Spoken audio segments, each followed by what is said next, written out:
From the Gettysburg Museum of History Studios, high atop Baltimore Street in a maximum security facility complete with central air, it's AG Today.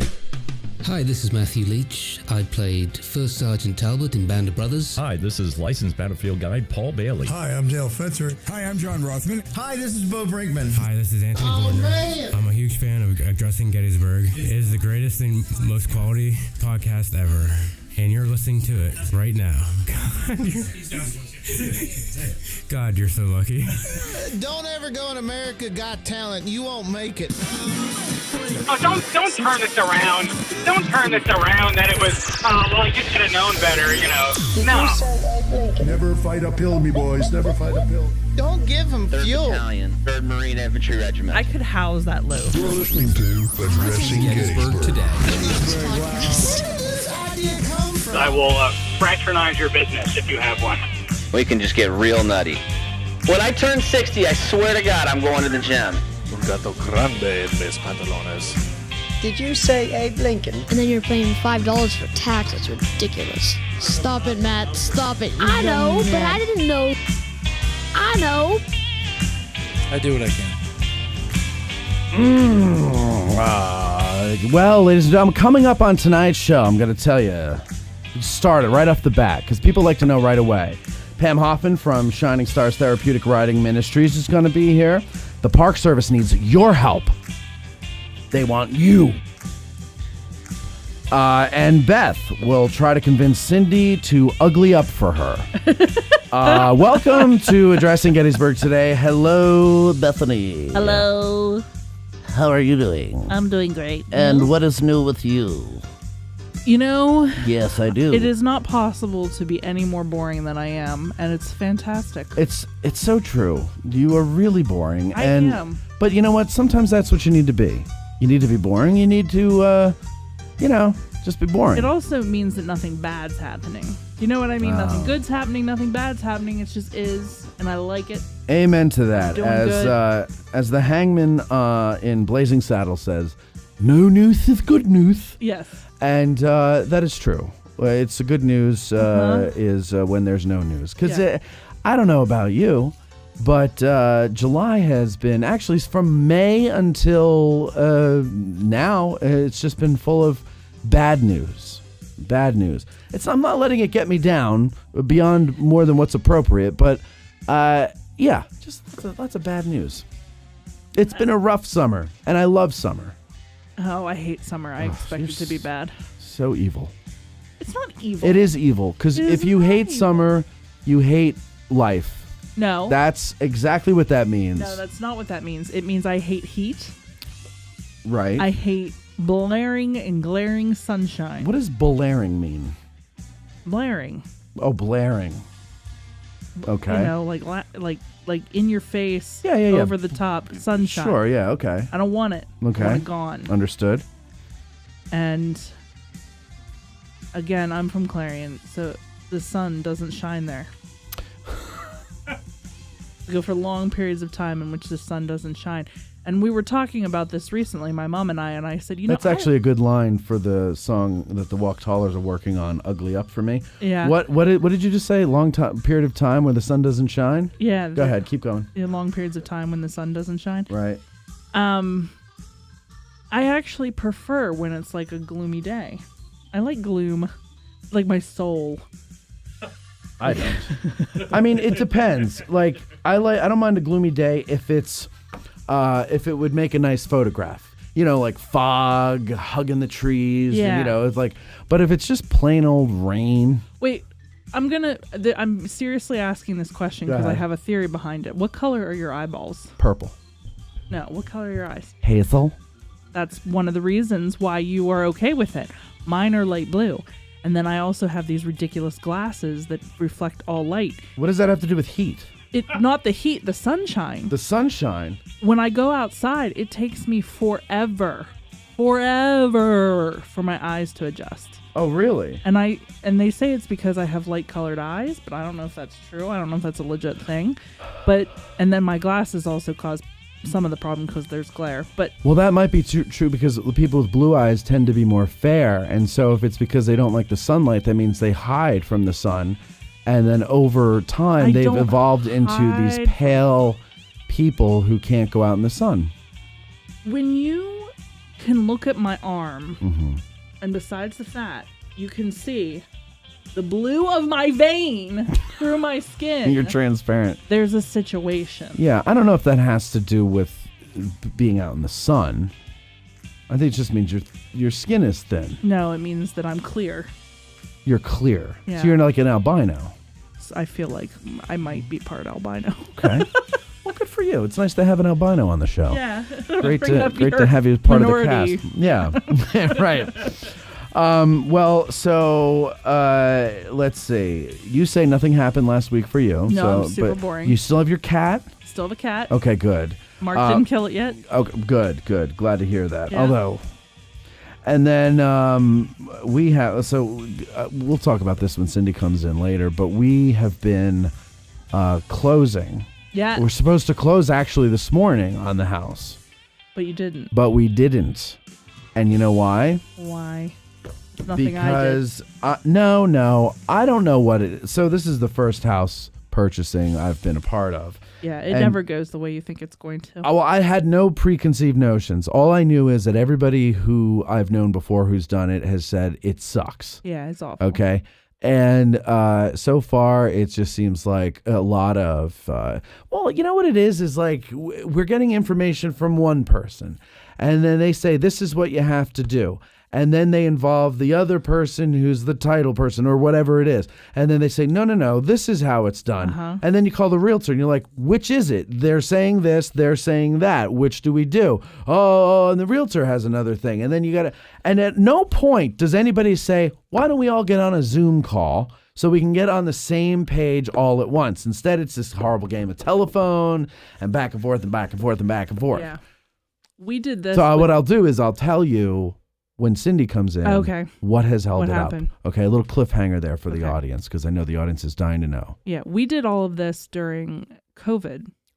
Right, which with must Nana's have been house. great. So add on to that the fact that everything was shut down, we couldn't sell anything, and Nana had just died. And you can't, you couldn't declare, we couldn't even declare her dead. What do you mean? Like to do the paperwork and then to send it in, and we couldn't get a death certificate. There was no one at the office to create a death certificate to send to us so that we could do anything. Did they say she died of COVID when she didn't? No, she died on March 24th of that year, and she had a lot going on. So I know somebody whose husband died in a car accident, and they wrote COVID on the death certificate. Nuh-uh. Yeah, that's fun. Oh, you know, I got to tell you this here, but real quick. We went to the Mansion House in Fairfield. Have you ever been there? Okay. I think it's funny that you think we eat out. Well, I thought maybe somebody might have. Bought you dinner or something. I don't know.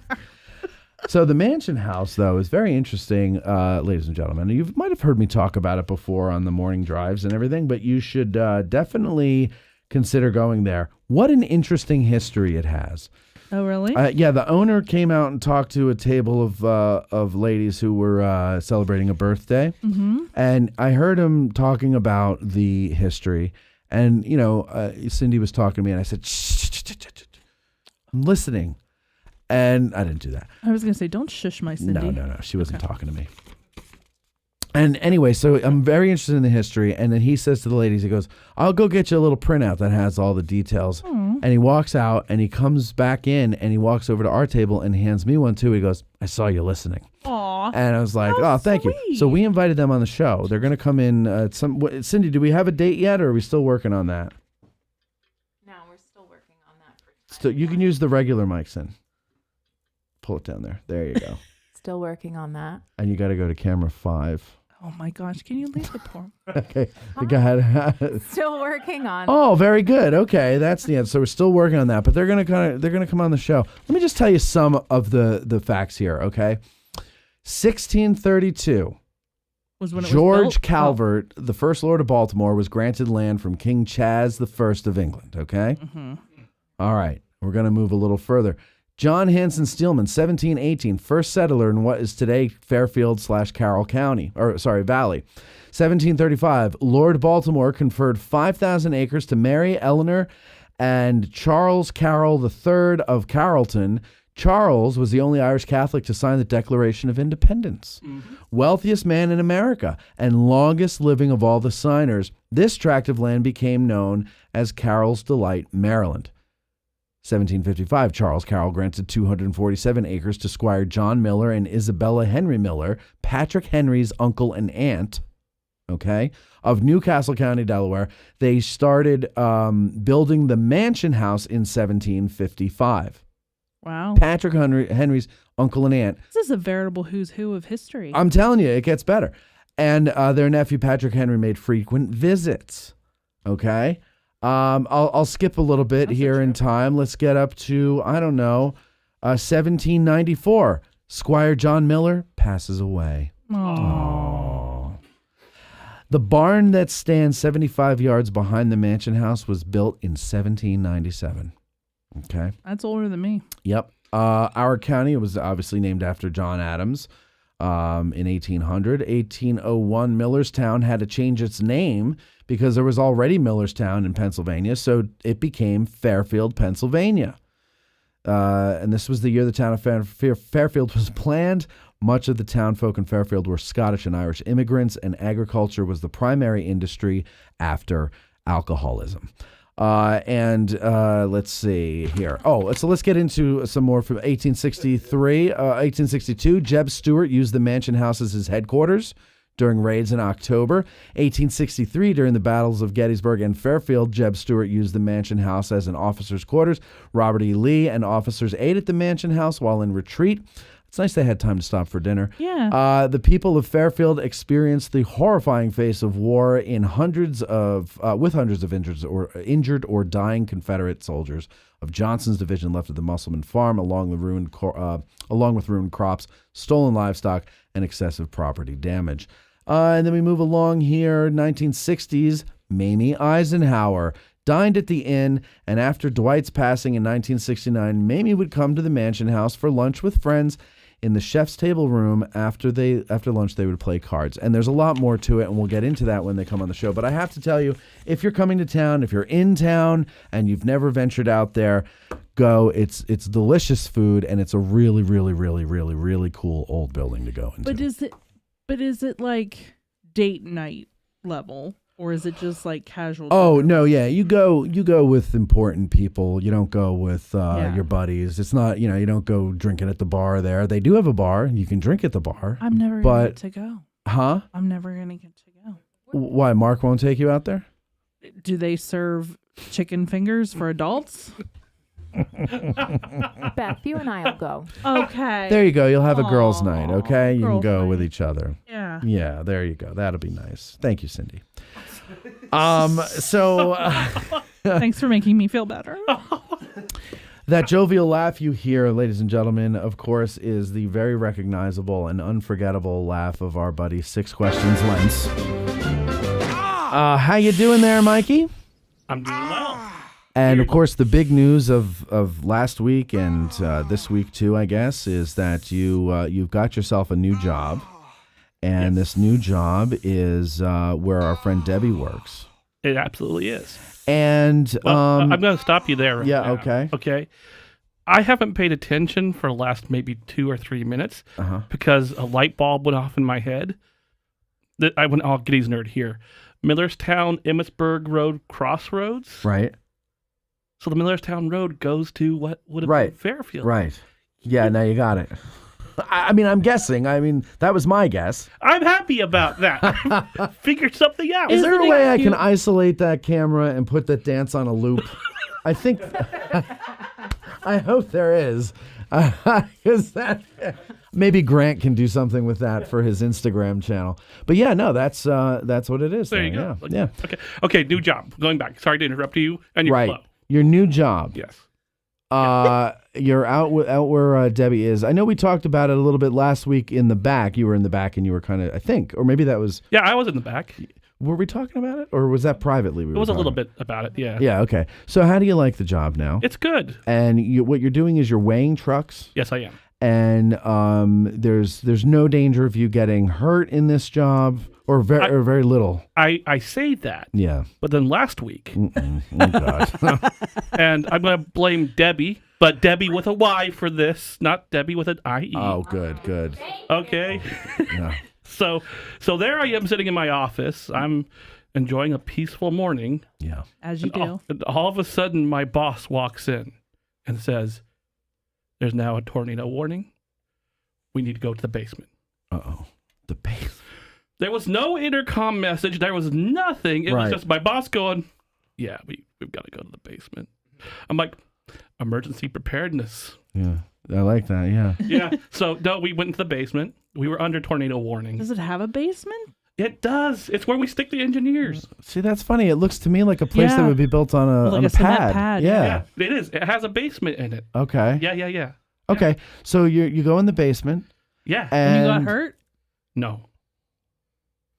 I thought that was where the story was. One of the story, Mike. I did get hurt. It's just there was a potential for being hurt. I mean, I went to the job to not get hurt, and all of a sudden I'm in the job, and there's a tornado warning could take away all the apples and my workplace, and apparently me. So yes. Okay. There's potentiality there. Okay. Yes. This is like. So I mean, I'm glad to hear you didn't get hurt. No. You know, I haven't been hurt. Right. Yet. Okay. Yeah. Give it time. Yeah. Now Debbie drives you in to work, right? She goes and picks you up. Yeah, and then she doesn't take me back. She tells me to go walk the chambers. No. So wait, so you guys have the same shift, I'm assuming. Yes, we do. So, but Debbie, how early do you get up in the morning to go and pick him up? Because he works at 7:30, right? 7. Same as her. So at 7. At 7, yeah. So you get up and go near that mic, Deb, so we can hear you. So you get up and you go out to Chambersburg, which is what, 45 minutes? It's more like 35 at the 35. time of the morning. 35, yeah. 35 minutes. Yeah. And you go to Cindy. Go to the 4 shot so we can see Debbie. That's you got to go to Super Source and then number 1. There you go. You got it. Yay! Debbie with a IE. With an IE. Yeah. Because apparently that's all the difference. It does make can't be destructive if it's with an IE. All right, so you go and you pick him up, right? Correct. And then you go to work, you both put in your hours, and then after work you drive 35 minutes to Chambersburg, Yeah. and then back again. She's very nice. Yeah, I mean, that's She's a good super human. nice. That's super nice. You give her gas money, don't you? Yes, You better give her gas money. But she's a good human being. I Regardless know. of gas money or not, she's a good Well, human being. okay, so in other words, you don't give her gas money is what you're saying. Mike! Oh, Mikey! Oh. Well, what do you qualify as giving money? Physically handing over money or sending it electronically? It doesn't matter. As long as she has more money in her funds, that's giving money. Then yes, yeah, I do give gas money. Why the distinction? What do you? Well, we want to parse here. We want to be I specific. know, why? Handing over money is a specific term. I didn't say hand over. I said don't you say, give her gas here, money. Let me send you PayPal and give you my cell phone. No, that's not how that works. Well, nobody said hand over money. We said give her gas money. Did we not? Did I not? That's what I thought I said. Okay, so you somehow exchange dollars into her coffers. Yes. Okay, great. Now explain coffer. Now by coffers, do you mean bank account or her vault? PayPal account? No, wait. Yes. We're all ignoring Yes. the elephant in the room, so to speak. Okay. And I noticed this earlier, no one else did, how tan. Yeah, Six Mike's very questions tan. has become. Very tan today. Now you've been obviously going to the tanning salon in preparation for the guide exam, correct? Absolutely. You got to weather that skin if you're going to be out in the sun. Which tanning salon do you go to? Because I've been thinking of going myself. LBG tanning. It's LBG tanning. Yes, there you go. Okay. It's the preparatory. It's right below the LBG prep. LBG Academy. You do that right before you walk into those classes. Sure. You pop in there for a good 5-10 minutes, get a nice little crisp on you, and then go on up. So there you go. There you go. All right, LBG tanning. And Mike goes out there and has a great time. That's all we need. LB, a nice little crisp on you. Yeah. Crisp. That's I feel like, can we please pull that? Sure, I'll pull it. Yes. Yeah. Okay. Get a nice little crisp on you. So now Debbie, when you're there now, so this is fascinating to me. Like, what's going to happen when you get a cold and you don't go into work? He's on his own. Yep. And what are you, Uber? Yeah, I've got contingency. Yes, absolutely. A what? Contingency. Ah, good. Contingency. I thought we had a moment there. I opened the can of worms being specific here. And so now I got to watch what I say because, yes. Yeah, you do. Yes. All right. No, I'm very happy for you. I'm glad you finally got a job. It sounds good. It's fun. You like it. It's right. good. You seem to be in a much better spirit since you've had this job. There's a lot of dancing. He's been dancing in his seats. That's what I'm gonna do a song parody about Mike called "Dancing in the Seat." And it's, seat. Yeah, that's exactly right. Yeah, calling out around the world. Are you ready for a brand new beat? Et cetera, et cetera. Okay, so but I'm very happy for you, and Debbie, thank you on behalf of my friend Mikey for taking him into work. Because it's very important, obviously, that he has a good job. What happened with Sheetz, though? You were working at Sheetz. It was right across the street. Did you just quit, or? This is a much better opportunity. Oh, obvi. It has better pay, better benefits, better hours. You get benefits? Yes. Oh, that's fantastic. Yeah, Did you get benefits at Sheetz? No. Why the Sheetz not? Is what I say. He's been waiting. It didn't really make sense, but yeah. But okay, so you get benefits here and better pay. Yep. Okay. All right. Good. And I don't have to sell alcohol and tobacco, so we're doing good. Because that's what you're doing at Sheetz. That is a serious upside because they try to get you all the time. It's about not checking for IDs and stuff. Oh, like absolutely. That. Mm-hmm. All right. Good. Well, listen. Great, congratulations. Good luck. Keep the job. Don't lose it. Hopefully everything will go great. Don't get hurt. Don't get run over or anything like that. We don't need that happening. And that's that. Now I hate to be rude, but get the hell out of here because I got to get Casey in. I'm sorry, Mike. I got to get Casey in here. There's so many people, so many things to do today. So little time. And so little time. That is correct. You're not funny. All right. Sorry, Ross. I thought I was. Somebody told me I was once. Just once. Hey, Casey Turbin is here. Host of Dressing Winchester and also the Dressing Gettysburg Book Club. Film Club. Sorry. Close. It's a medium. Yeah, you forgot. I did. I'm sorry, Cam. Yes, the film club I'm very excited about. Cindy, I need you to put on your calendar to remind me that on my calendar, on what is the date? Oh, it's the first Tuesday in September, the 2nd or 3rd, one of the two. First Tuesday in September, the 2nd or 3rd. Film club. I have to attend it because it's about Custer. Yes. Okay, it's on our calendar. Wonderful. Good. Don't let me forget. It's our the universal family calendar. Don't let me forget, please. Okay. Because it's about Custer. And is Jim Hessler going to be in this one? So I think he's going to attend the meeting as well as maybe do like an extra little video that maybe you and I could do with him. That would be fun. For the masses. I would love people, that. So. You should also record that. And I've been meaning to tell, and Steve Byers, I'm sure, is going to listen tomorrow or something if he's not listening now. So I'll tell you both now. Next meetings that you do, record them and send them to me, and I'll put them out again to promote them because we're heading into winter. Yeah. Which is disgusting to say.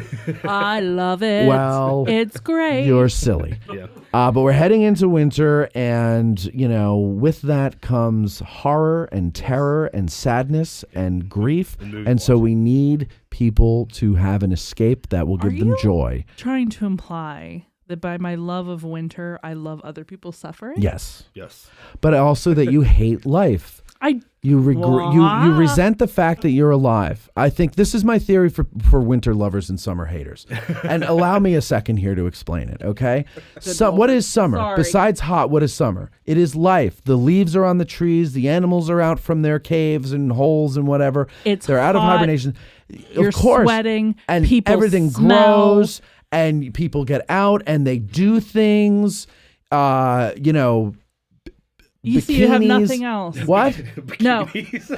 Men in small little swimming suits Speedos. that shouldn't be in small little swimming suits. You're welcome. The Borat bathing suit, which is what I wear. Very nice. Yeah, very nice. That's what I wear on the beach, and course you people do. love it.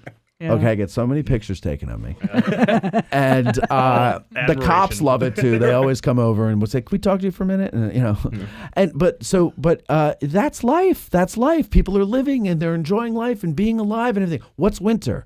Cozy. And you come in cozy and blankets. No. And sweaters. Why do you need all that? And cuddliness. Nobody and cuddles. being able Poets to for sleep hundreds next of to your years. partner in the same bed without sweat. Without sweat, And you're out of your mind.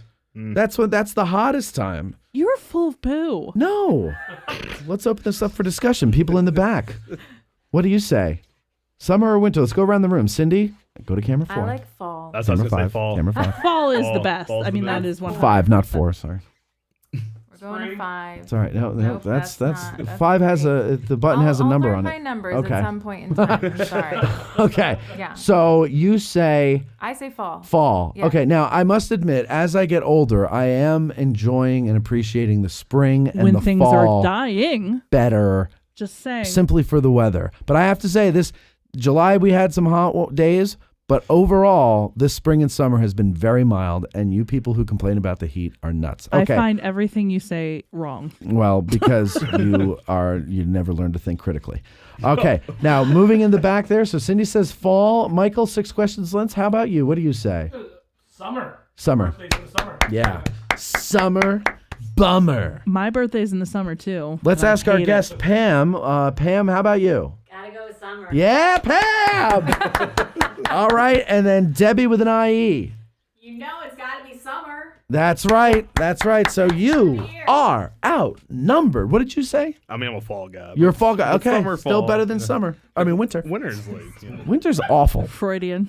thousands A of little bit. years. Thousands of years, poets are like death, the end of life. Yes. Cold, Gray, misery, gloom. gray, yeah. Breathe deep the gathering gloom. It's like she's like It's winter. a walking T.S. Eliot wasteland. Yeah, she just oh no, it's cozy. She thinks it's a Hallmark movie, Yeah. but it's not. It's not. It's terrible. It's terrible. I'm going to use the excuse I use for everything. I'm from Clarion. And we can, I'm from Pennsylvania. Yeah. And, and winter is nice there. I don't know what to I'm tell from you. Clarion. I love I'm how from you, Clarion. I love how you pulled that. Yeah, well, you say it often, so I'm like, It's my excuse for everything. It's when I do something that other people find abnormal, I'm like, I'm from Clarion. and they're like, "Where's that?" Yeah, And right. then I'm like, exactly. Exactly. Gonna Do we call have forks? Why do you want to know that? I usually take smaller bites. Oh, well, did you this time? I ate a lot at one moment. Oh, I'm sorry to hear that. Oh my god, my gut hurts. How's that loaf? How's that loaf? How's that loaf? I could house that loaf. All right. So listen. How's everything going with addressing Winchester? I know. Now listen, Casey. You and I have had many conversations, and I swear to God, I'm going to do it. In fact, Yes. I had a very interesting meeting last week. That or was it early this week? Either way. Okay. That I think. I don't know. I don't know. But it's not. It would it be till next July? Great But story, Matt. Still, I don't know. But I want to tell you about it anyway because there's potential there. Mm-hmm. But we're talking about doing something in Winchester. Yeah. And I said to you, plan it. Because I have a way of doing things. I plan them, I plan them because I envision them first. If I can't envision it, I can't make it up because then I have to fake the funk and then it sucks. Yeah. Right? Okay. So he's like, you should come down. We should do a show in Winchester. And I'm like, yeah, it's a great idea. The idea is a great idea to do that. Oh, this is back when Obama was president. This exactly.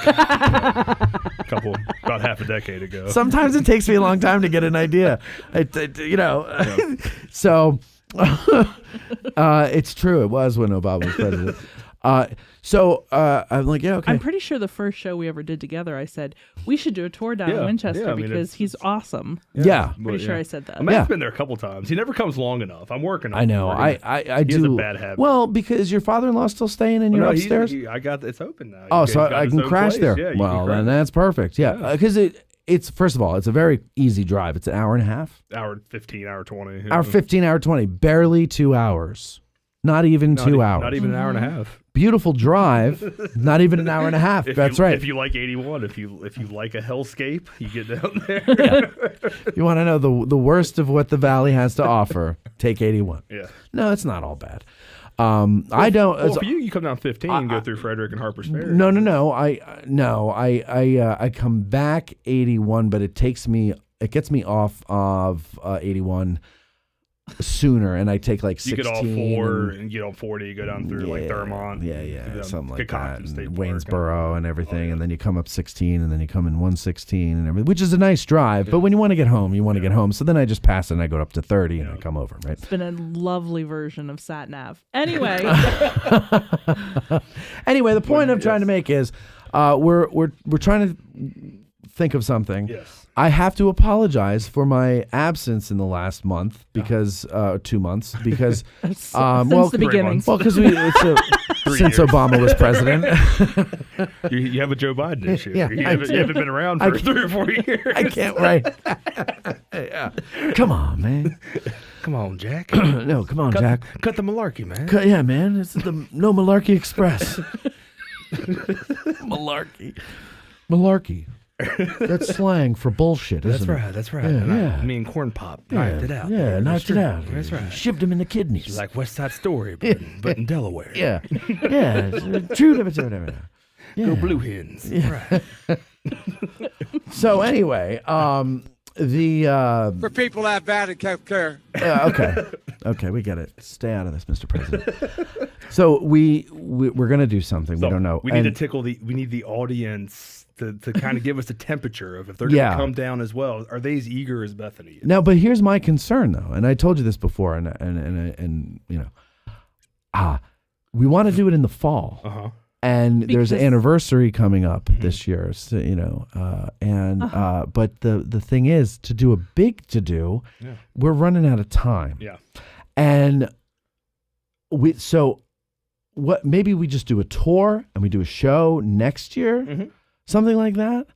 I don't know. Yeah, I mean, we got to figure something. We got to do something. That's the beauty of Winchester, because next year you're back into, you know, you could start doing Valley Campaign 62. You got 64 Valley. One of the Get Out of the Park tours next year will definitely be down there. Yeah, for sure. Got to do some of that Jackson stuff because, you know, all those Yankees in your audience, they love Stonewall. They really do. They really do. And, you know, not only that, but I think it's, I could complain all I want about the Get Out of the Park tour, Get Out of the Car tours being ruined by the permit nonsense, but you know what? It's actually kind of a silver lining because I've heard this from some of the people. They're like, you know, as much as I love coming to these, this one person was like, I come to every one of them, and she's like, Gettysburg is kind of getting stale. Yeah. So maybe this is a great opportunity for us to go somewhere else. Yeah. And plus, have you seen Casey? Have you seen him? Look how adorable he is. Oh yeah, well that's one of the things. He's just cute, right? Yeah. He's adorable. He's adorable. He's adorable. I could listen to him talk all day. See? And one of the funny parts about it is that he can say something and I could say something, but it's funnier with the way he says it. Yeah, well, he's got a better delivery. He's got a great delivery. Mm-hmm. Well, thanks, Beth. Well, he doesn't care if he offends you because he could knock you out with one punch.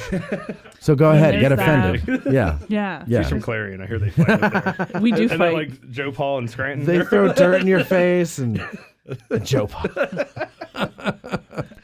Yeah, do you like him? I'm from Clarion. Yeah.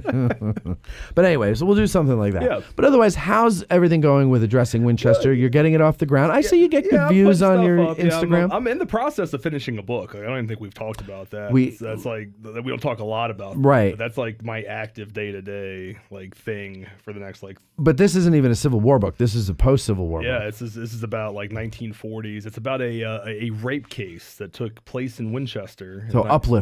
Yeah, very uplifting in 1944, where the guy was from incident to death row 11 days. So yeah. Wait, From the incident, to death him row. sitting on death row 11 days. Oh, not execution. No, well, he had to stay of execution, but it's about that, and you're talking about How long till execution? About 70. He had one reprieve. 70 days. Yeah.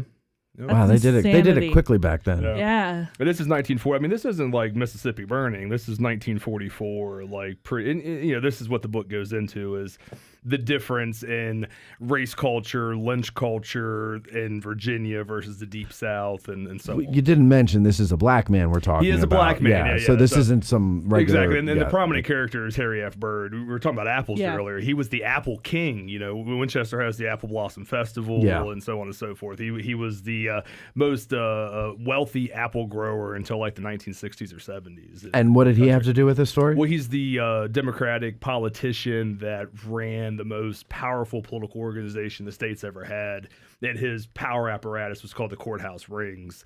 And in 1944, he was a serious presidential candidate. And my thesis is that he couldn't have a young black man lynched in his hometown 30 days before the convention. So they had him legally lynched by rushing him through the court system and getting him executed before the facts could come out. And oh, that's horrifying. I have FBI reports. I've interviewed her family, his family, descendants. Like I've put a lot of really. Oh yeah. So this is when is the book coming out?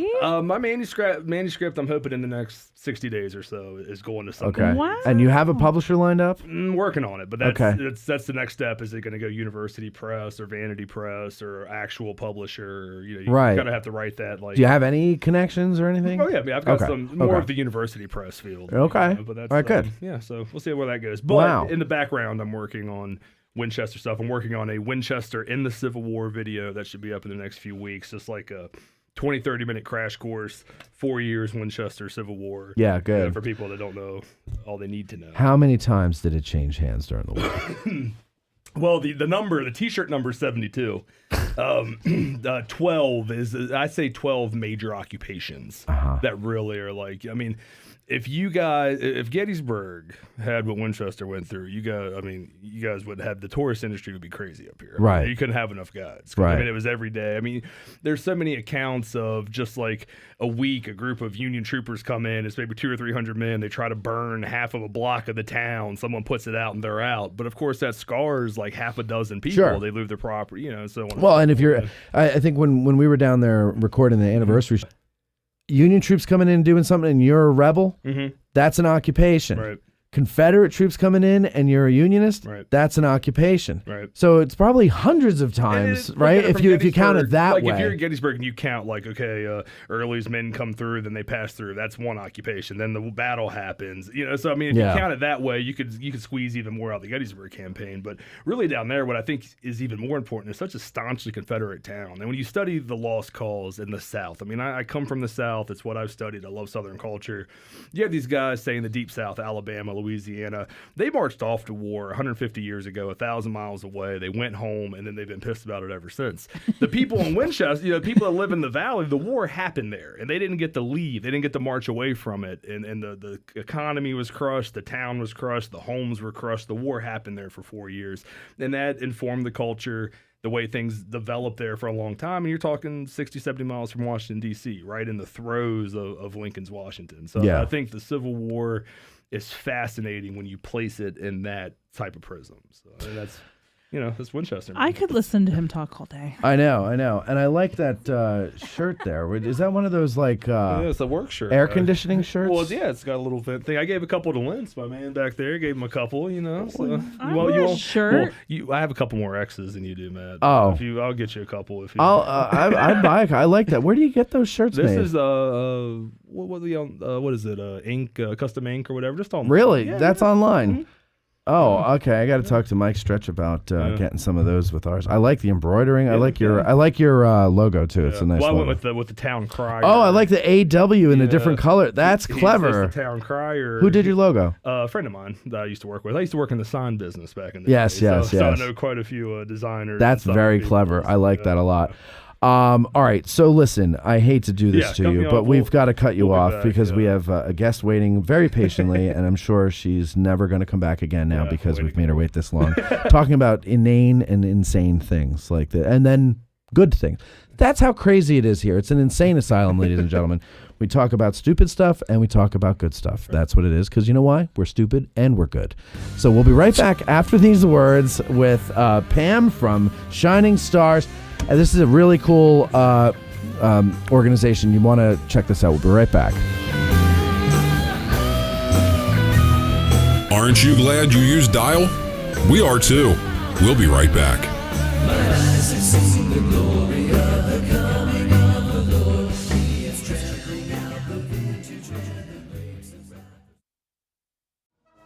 The Gettysburg Museum of History, located right here in the center of Gettysburg, PA. Owner and curator Eric Dorr grew up here and has spent his life collecting and preserving history through artifacts ranging from the Civil War, the Battle of Gettysburg, World War II, presidential items, pop culture, and more. His museum is free and open to visitors Wednesday through Sunday, 11 to 5 p.m., where you can stop by and immerse yourself in some of the most amazing artifacts that you would never believe exist in the middle of Gettysburg. If you're a fan of Band of Brothers and Everything Easy Company, you'll love his exhibit featuring the Dick Winters collection and artifacts from D-Day. You can even own your own piece of history by buying one of the many relics they have for sale in the museum and on the website GettysburgMuseumofHistory.com.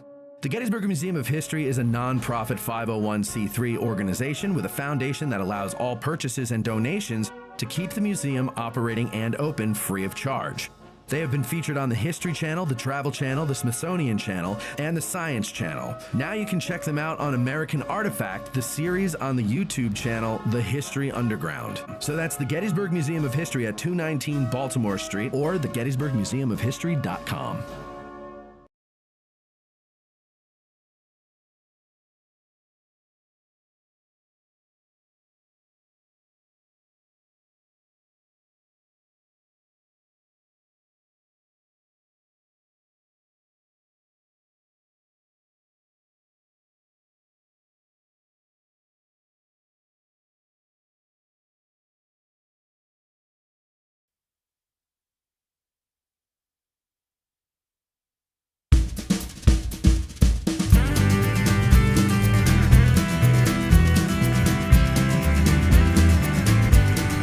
Gettysburg's first and premier podcast about living in and visiting Gettysburg has returned from that long commercial break. Thanks for sticking around. Here's Matt. Well, I don't know why, but the audio is apparently glitching. So you'll just have to listen to the recording on Patreon. It's free for everybody, so you don't need to be a member. You can go to Patreon tomorrow morning. Actually, not tomorrow morning because I'll be shooting video tomorrow morning, but sometime tomorrow or on Saturday, and it'll be there uninterrupted because it's a different source. I don't know why the audio is doing that. I have yet to find someone who can teach me how to use the new equipment, and I am too old to figure it out myself, even while watching. No, it's true.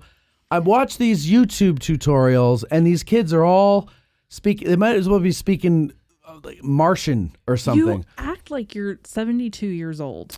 I am 46, and it has been confirmed in my mind that I am now at the point where I'm past relevancy because I cannot learn the new stuff. There's a slowness to my learning. You're ridiculous, but okay. Well, it's the truth. Okay, right. And this is what I'm saying. Now, anybody who knows how to use the black magic system, you want to come by one day, I'll buy you lunch. Show me how to do everything and help me figure out why all this brand new equipment is glitching the audio. That shouldn't be happening. Do you want to know why? Why? I can tell you why. Why? I'm sitting here. I am cursed with technology. When I go to get my taxes done, she makes me sit in the hallway because every time I come in her office, the computer shuts down. Well, then go to your car and call in. Okay. Okay. All right. Bye. I'm just kidding.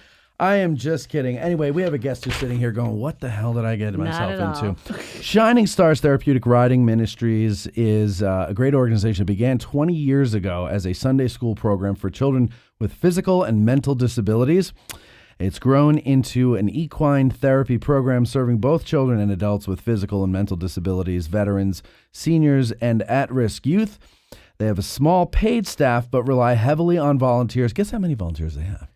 Well, you told me No, earlier. just pretend I didn't. It's for the show. 70. 200. 200 of them. Their mission is to provide therapeutic horsemanship programs to children, adults, families with special needs to improve physical, mental, and social areas of their lives. Pam Hoffman is the board president, and she's been volunteering with Shining Stars since 2007, and she is here with us today. Hello, Pam. Welcome. Hello, and welcome. Thank you very much for having me here. I appreciate it. Absolutely. It's great to have you. So you were saying in the back there that you used to work in news media, or what media? Radio? It's a whole different life. I worked for Fox News back before Fox News was what it is today. Now, little side note, I remind people, do you know back then, CNN was an affiliate of Fox News? I did not know that. Just remember that. And now they're mortal enemies. I know. Let me ask you a favor. Just move over a little bit so you're more in your shot there. Just a little bit more. There you go. Okay, good. All right. So so you worked at Fox News in the early days. The early days in Sacramento. Okay. So it wasn't the Fox News channel. It was Fox News, like local affiliates? Or? It was an owned and operated network. That was back when they were developing Fox News Network itself. Okay. So we were in those beginning stages of that and worked with the other 7 networks, I think, that they were owned at the same time. Okay. Very good. Long time ago. Yeah. Well, still, that's so then what did you get into after that? Well, I started out in the Marine Corps. Did you really? Marine Corps, I was. I served 40 years ago. I served in the Marine Corps. 40 years ago? Yes. You don't look like 40 years ago. You certainly look like good for you. You I'll keep come back young. anytime you want. So, okay, 40 years ago in the Marine Corps. Yes. And what did you do in the Marine Corps? Well, I was back in a time when women were not allowed to in combat. So Right. I even had makeup classes in boot camp, which women in the military now makeup. are no, this was blue eyeshadow. Oh. This was blue eyeshadow in boot camp. Really? Because women were not allowed to in any combat areas, so we always served a support role.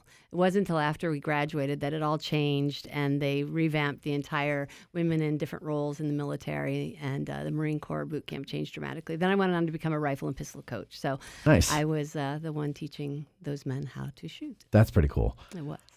And then how did you get involved with Shining Stars? As I was saying right before we started, at the time, my youngest daughter was too young to drive and found this program through our church that had horses. And so she wanted to volunteer. So I would drive her for volunteering, and that was in 2007. And if you're going to sit there while your kid is volunteering, you might as well volunteer yourself. Yeah. And it was a really amazing mission at that time as well. And it had only been around for about a year. So I kind of got involved and volunteered with it for quite a few years. Took a couple of years stepped back for just a little bit, doing other things personally, and then came back to it pretty strong about 7 years ago, I think it's been. So what exactly do they do? Now, I love horses, and I believe it was Sharon who told me about Shining Stars. Was it Sharon? Sharon Krikorian. Yeah. And I was like, oh, I need to figure out a way to weasel my way into this so that I could be around horses more. Because, it's like there's horses everywhere here, but there's very few places where you can interact with them. Absolutely. And it drives me insane. Like, I used to love to go rent a horse for an hour and go ride, but nobody lets you do that. That's true. You're right. The liability, I think. But I think it's the liability. But there's all those signs that say, ride at your own risk, Mm-hmm. and that seemed to work for a while, but now I guess the liability is still high. Well, in our case, we deal with 1,000-pound animals and children and adults probably at their most risk stage. Sure. So that liability is significantly high. So our volunteers have tremendous amount of training as well as our instructors. So it requires a lot of that in order to do it. Are the horses, I would imagine you'd have to pick more docile horses. It takes a very special temperament. We've Yeah. had a lot of folks that would call and say, I've got the greatest horse for you. You can't ride it that much, but I think it might work for you. It's free. Mm-hmm. And we thank them very much. But it certainly does take a very specific temperament of our horses that can not only withstand boredom, really. Horses want a job. They want a job. Yeah. But in the case of therapeutic riding, you're doing oftentimes very repetitive motions with that horse and sometimes at a very slow pace. Mm-hmm. And so they need to be very patient. They have to have the temperament that a child could have a seizure on their back and know how to respond and stop immediately what they're doing. They have to be okay with tons of people around them and very different scenarios, or a child yelling, because of whatever disability they have might have them yell out unexpectedly. So it does, yes, you're right. It takes a very specific temperament for a horse. That's what's amazing about horses is that they can do a lot of things. Crazy I mean, things. I mean, if you train them well, I guess they're kind of Training is a big part of it. Yeah, they're kind of dumb otherwise. But like, they're not. I feel like they have. I underestimate personality. horses, is what you're saying? No, it's just that they're one of those animals that very much you can tell from the moment you look at them has a personality. They're not just like there. They very are, much have a personality. Yeah. You're absolutely right there. Yeah. Absolutely. And you can tell there's like a look. They have a look. Okay. Does he have a I'm look? going to derail. Yeah, he definitely does. Yeah, I've got a look. It's a whole thing to unpack. But we're going to derail for a second and talk about my Thelma and Louise. Oh, yes. Thelma and Louise. Okay. Would you like to tell them who Thelma and Louise are? So I'm from Clarion. Exactly. I'm from Clarion. So as most of you, as the audience knows, I used to work for the Children of Gettysburg 1863 Museum. And I had, through Sharon, had said, well, why don't we have Shining Stars come to the Children's Museum, and we'll talk a little bit about the importance of horses during the Civil War and about how, like, that was your thing. Yeah. Like, if you didn't have that horse, you weren't mobile. Weren't doing anything. Right. So Sharon contacted Brandy at the time and said, we'd like to do this. And she said, sure, we'll bring Thelma and Louise. And I thought, well, that's hilarious. Thelma and Louise, names for horses. That's amazing. And then they showed up. With no pre-understanding of what was showing up. No, I had no idea. I can't even tell you. They're the cutest freaking things They're on the miniature face. I was going to say, are they They're miniature They're horses, little and minis. one is dark color, dark chocolate color, and Like then the other one Thelma. is like more of a reddish color, Like Louise. yeah. And Or maybe it was the other way around. I don't never know, saw the movie. I can never remember which one's which. I don't remember either. Okay, never I mind. thought you meant which character. Yeah. Yeah. No, that's what she meant. But the better trained horses I have never seen. Because we were in the side yard at Rupp House, and I was like, oh my God, you know what I never thought about them going to the bathroom. Like, where are they going to do this? They didn't. But they held it for you. And they it was like timed. It was insane. They're so well trained. What, like they knew when to go? When to go and where not to go, and like how to and my kid at the time and those pictures that Aaron sent you he was 2, and he's never been around an animal like that, and he's crazy Looney Tune, and they're just like, yeah, so like here I am. Miniatures are like big dogs. Oh, and in some ways, yes. Yeah. So freaking cute. And I still don't want to get kicked in the head by one. Oh, no. They still have power. Yeah. Right. They have power. But what can you actually ride those? Like, Yes. Like kids can ride those? Absolutely. Actually, Thelma and Louise pull our carts. We have a cart driving program, so they do pull the carts. They're trained to pull the carts, so yes. Like little kid carts. No, adult carts. Adult driving carts, yes. So you like, what's the weight limit on it? Don't hold me to specifics on Thelma and Louise. Okay. I couldn't speak specifically. But they do it to as a that. team? In this case, I think they do it solo. They do it solo. Really? The little carts that we have, yeah. So they're that strong that they could pull an adult in a cart. And you can tell. That they're strong. Yeah. Yeah. That they're not just, glamour girls.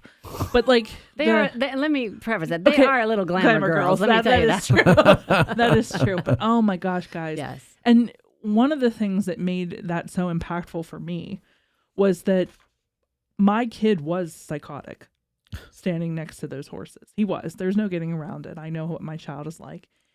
Never once had a problem. They were, if you can call a horse a professional, they were consummate professionals. Like, they knew exactly what they were doing and why they were doing it. And I was like, I said to Sharon at the time, I was like, I can see now why you do this. Because I can't imagine any other animal not freaking out with my kids standing next to them. That's why they're great when you can get one that you can train to be around all these different types of things, and they're just like, yeah, whatever. Like, that's what's awesome about a horse. I love horse. To me, it's like horses and dogs.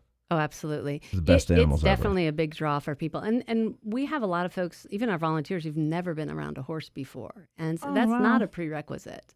But it is amazing, even as a volunteer, when they can learn the role that they're going to have, whatever that role is in the program, and how they learn about the horse. And when you can gain the trust of a 1,200-pound animal or a 1,000-pound animal and tell it to back up, and it listens to you because it trusts you, that's a relationship that grows with the volunteer just as strongly, if not more so, than it does with our students that experience that same thing. Yeah. So some of the things that Shining Stars offers is therapeutic riding programs. So like how would that work?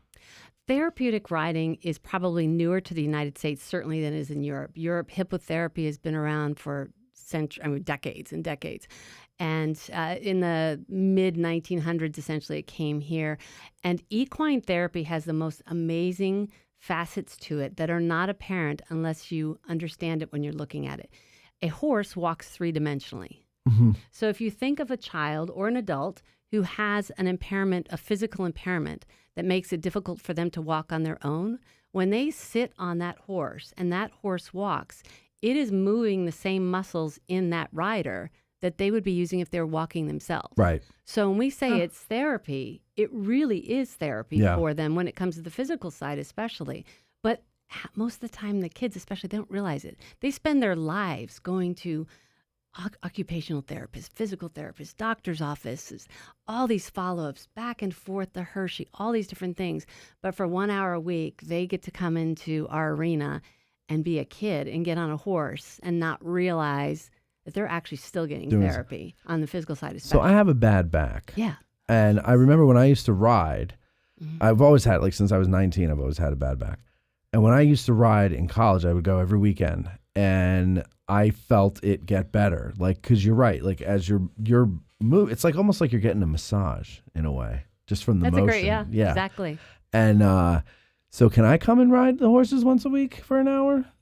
Our programs are designed for those who I knew it. physical and mental disabilities and struggles. However, he would. Somehow, I just met you, but I knew you were going to say that.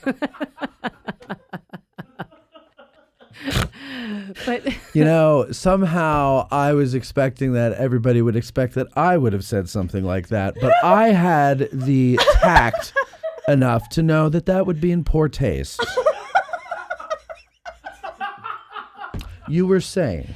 Yeah. So the therapeutic riding part is for adults and youth. We've had kids as young as 18 months.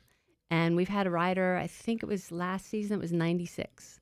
And we work with them individually to find out what their goals are. Sometimes we'll have seniors, for example, the senior program that we have, they spend, if you think about it, as you get older, the people most important in your life start passing. And suddenly that depression that sits with the spouse of 50, 60 years, or think about it, your grandmother or your grandfather, that sort of thing. And they suffer depression and those sorts of things. And this gets them back into that environment, makes a connection with that animal, and they're able to overcome sometimes those challenges. When we look at our veterans program, the veterans program as well, you have a lot of, obviously you have the PTSD. That's something that people speak of a lot in the veterans community. But having been a veteran myself, there's not a lot of resources where you don't feel like you are sitting in front of I got to go see my therapist. Right. I'm not dismissing the importance of a therapist, but a place to just find other people, like-minded people. So the veterans program is free. It's run on a Saturday usually. I think it's Saturday every other weekend during a particular periods, and it's an opportunity for them just to come fellowship.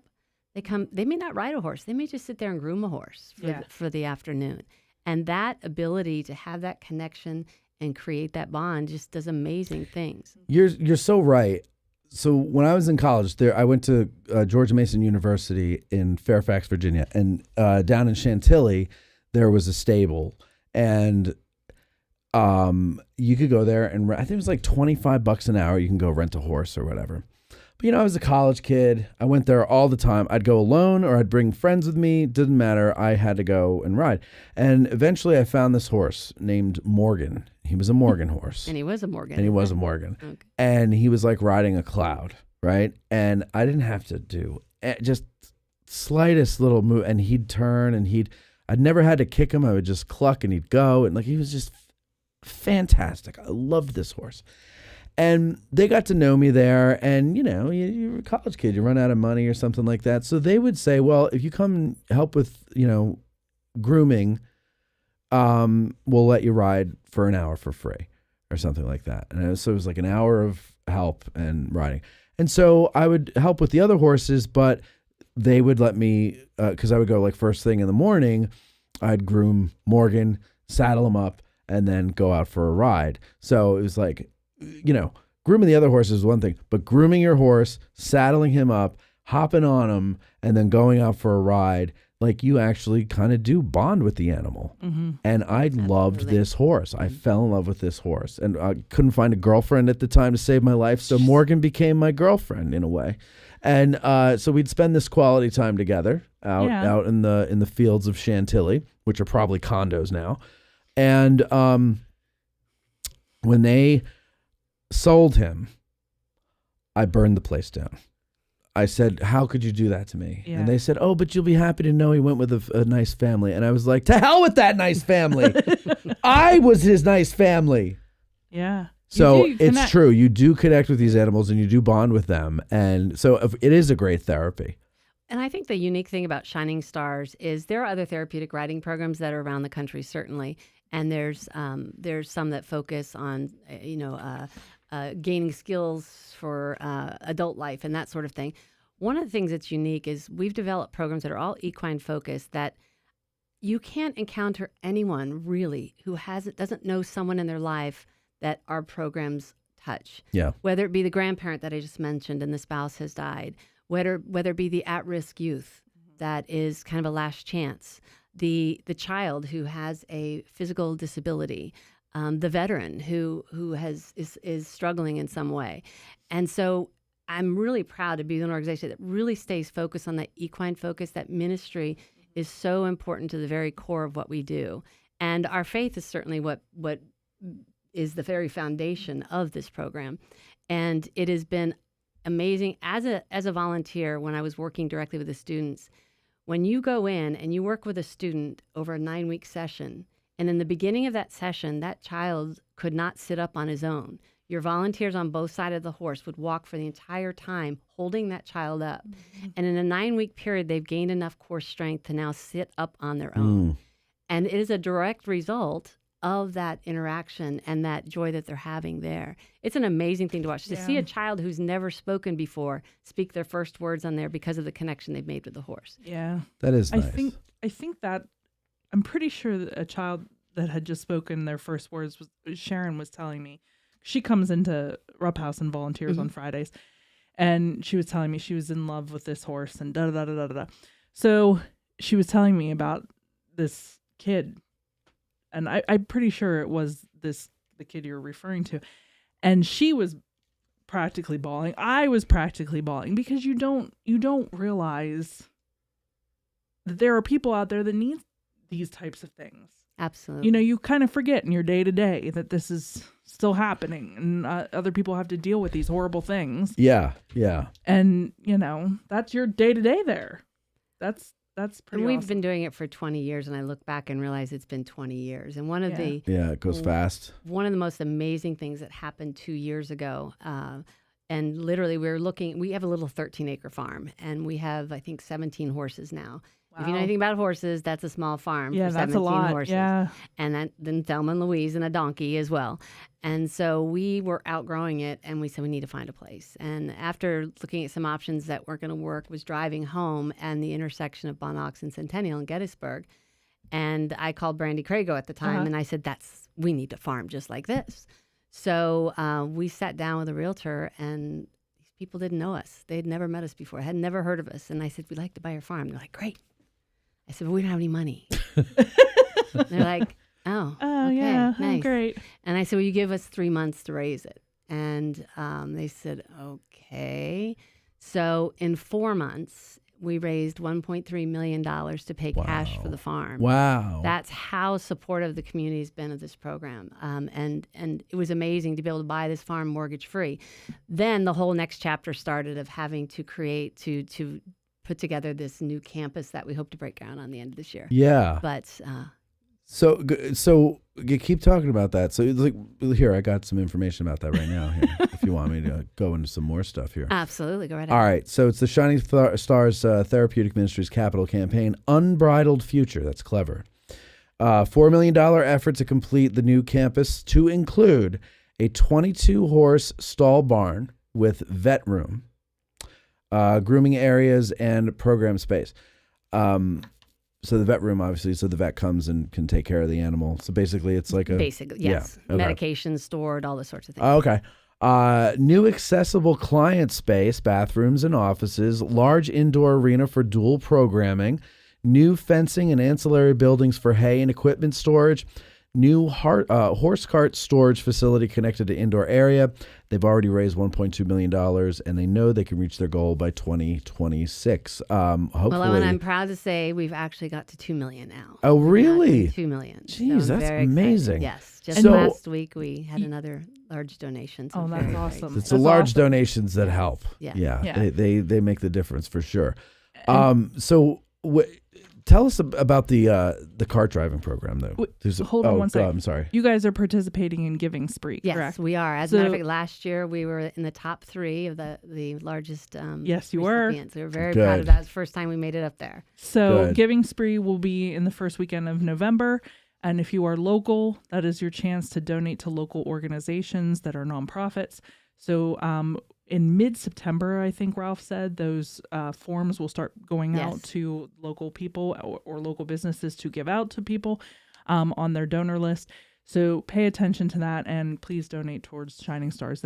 Thank you. They're yes. a great It almost makes you feel bad donating to anything other than Shining Stars during the Giving Spree. I mean, I know that your organization is one of them too, but it's like, I mean, this is a really good cause. 110%. Like, this touches my heart. The other ones don't touch my heart. I mean, no, because it's just history. No, I agree with you. This is beautiful. So, okay, now the cart driving program. So we were talking before, Thelma and Louise pull the carts around. As do other horses. They do know how he to just pull. won Thelma and Louise. Do you do with the full-size horses, or is it just the miniatures? I believe they do it with the full-size horse, too. And I know that program actually is in the process of being developed quite a bit and has gained a lot of attention. What works really nicely about the cart driving program is it's a great partner to the therapeutic riding program, because some of our students, youth and adult, aren't able to get onto a horse for various reasons, or that's not part of the improvements areas they're looking for. So the cart driving program becomes a tremendous benefit to have that in lieu of the riding program. So it's definitely, over the past 2 years, has definitely grown in its attendance, and we're excited to add the cart barn to our new facility and adding more carts to that program. So yes, we've got, I think, 3 trained cart instructors. I believe there's 2 or 3 now, and we run that oftentimes in the similar time frames as the therapeutic riding program. Now, Pam, you and I are both established summer lovers. Yes. Jesus. You have summer and winter day camps. Now, I can imagine all the things you can do in the summer in the day camp, right? And it's probably wonderful, and it's beautiful, and it's teaching all these people with their issues that life is wonderful and beautiful because it's summer. But what do you do in the winter time? Do you have people even better. Outside? Impossible, but maybe it is. Outside in the cold, the bitter cold, the biting cold. Or do you have an indoor arena where things go down? We do go outside periodically. Thank you. However, yes. Because to the point, of very honest part of that is a lot of our students do have vulnerabilities that the extreme cold and the extreme heat. So I'll take you both on that. There you go. Extreme heat can also affect that. But right now we do have an indoor arena that is off-site. We have a farm over on Old Harrisburg Road. Oh, yeah. But we have an indoor arena that's behind Freedom Valley Worship Center, which is essentially where we began our... On a little side note, how Shining Stars started is Brandy Crago. She was with Freedom Valley, and she noticed that those families who had children with disabilities really had no place to go during church service because they'd have to consistently pay attention to their child and couldn't participate in church. So she started a Sunday school class for these families so that the kids could go to that. Her goal had always been to develop a therapeutic riding program. So if those of you are familiar with our program, recall all the way back into 2007, I think it was, there was an outdoor arena at Shining Stars property where we would do outdoor classes. But on extreme heat days and extreme cold days, we would have to cancel. In the wintertime, a lot, it was not even ongoing. So we did raise the funds to build an indoor arena behind there. Then Shining Stars became its own 501c3 prior to that. And we are independent from the church, and we run just strictly the equine therapy program. So one of the tremendous benefits that this new campus will provide is eliminating that trailering. Right now, every evening, there's a program going on in that indoor arena, and those horses have to be loaded onto a trailer at the farm, driven over to the indoor arena, taken out, groomed down for their program, then put back in, trucked all the way back to the farm, which both from just the time of staffing, which are mostly volunteers, as I mentioned, the cost of fuel these days, which is certainly not going to go down anytime soon. It adds an extra resource cost to our program, which we're excited to move everything onto one campus. It will really be a tremendous benefit because then we can increase our programming even more. Yeah.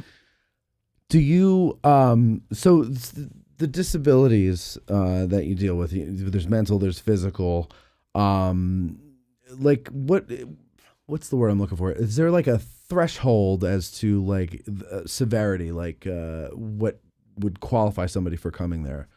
Like, in other words, no, there isn't. No, and that's probably one of the things we're really proud about with Shining Stars.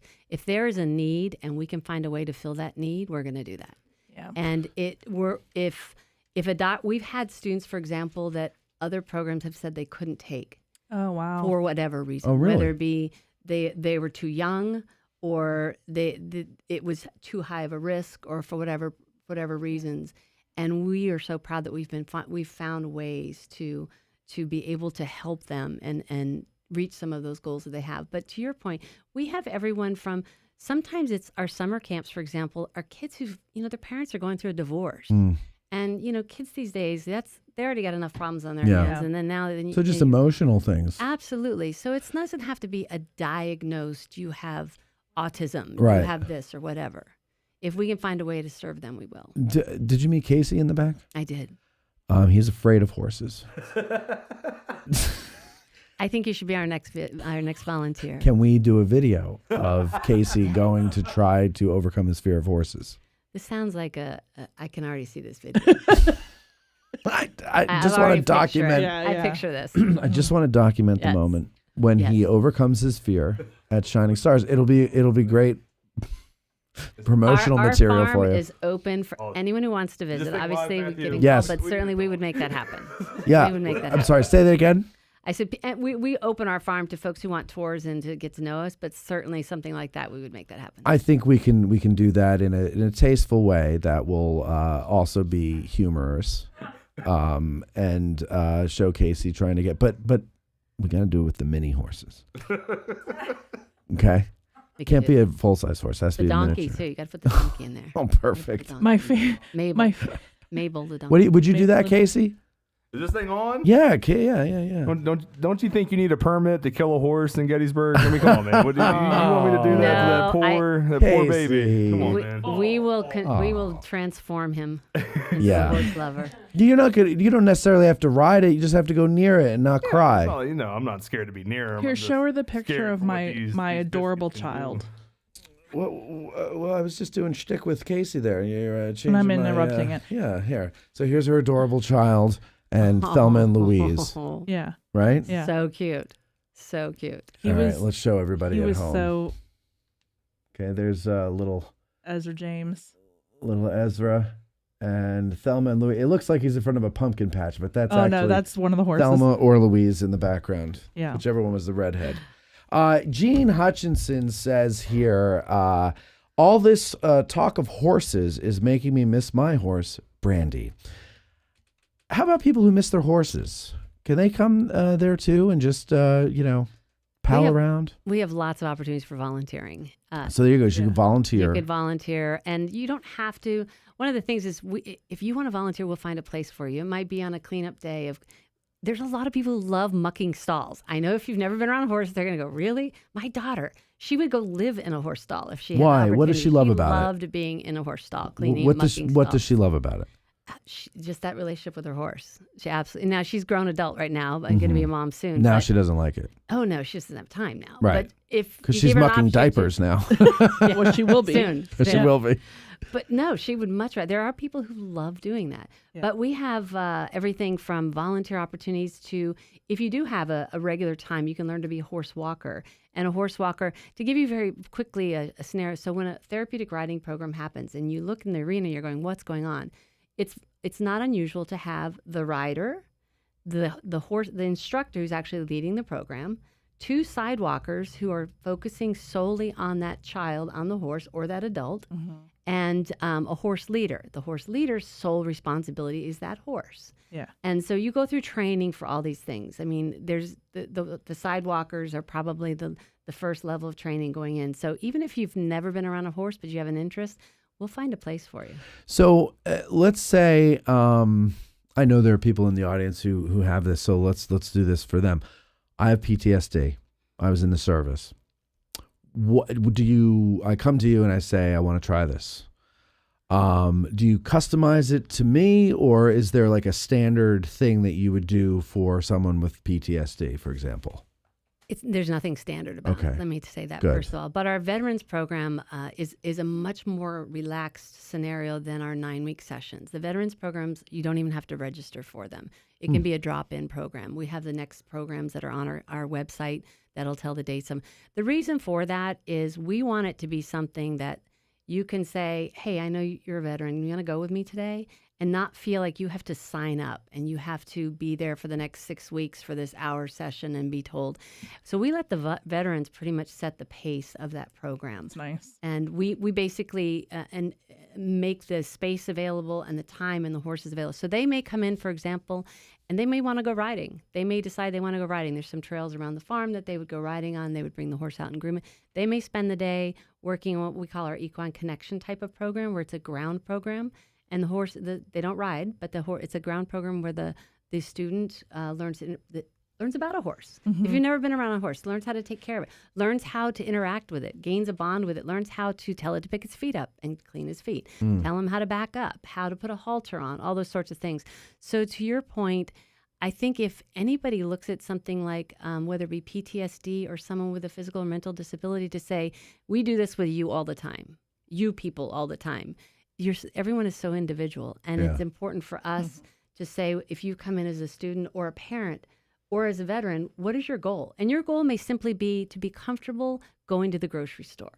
Mm-hmm. So how do we create that comfort and trust? Believe it or not, gaining trust with a horse and creating a bond goes a long way in how they apply that in their everyday life. So you may be a veteran that comes in and you just want to be around people. You have been so lonely. You just want to be around people. So we're going to invite you in each time when you can come on other days and volunteer. You want to mow our lawn, you can come in and mow our lawn and hang out with other volunteers.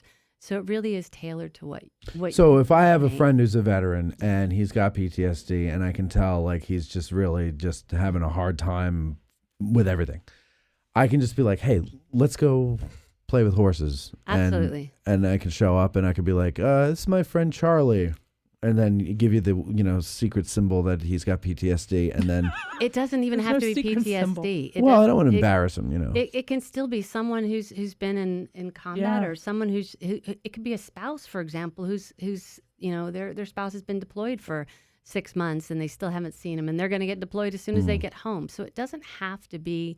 You have to have a diagnosis with something. Okay. Not at all. What about like for women who have to live with idiots?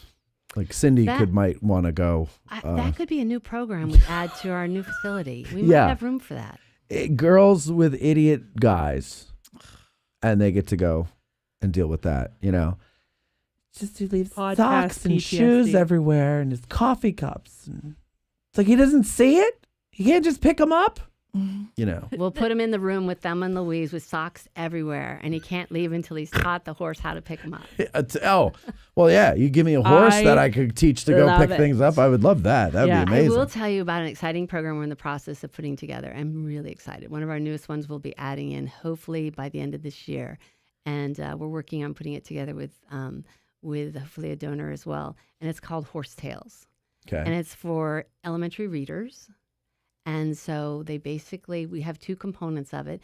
if they come to the farm, and it'll be through schools and libraries and stuff like that, working with the Y, they'll come and read in front of their favorite horse. So it's called Horse Tales. Oh, that's clever. And then taking it to schools as well, where we'll take Selma and Louise. Oh my God! We're hoping please. to get a little minivan underwritten where we wrap it, and it's truly a minivan. And we take it to schools. And the whole point of it is to, when you get to the young kids, I mean, who do you get to take messages home from school? You go to the young kids. You teach them to read. Right. And so we encourage reading at a young age and that relationship with the horses. So I'm so excited. That's pretty to cool. That program. So you guys are it. definitely having fun with it, Yes. and you're coming up with things that make it interesting and fun.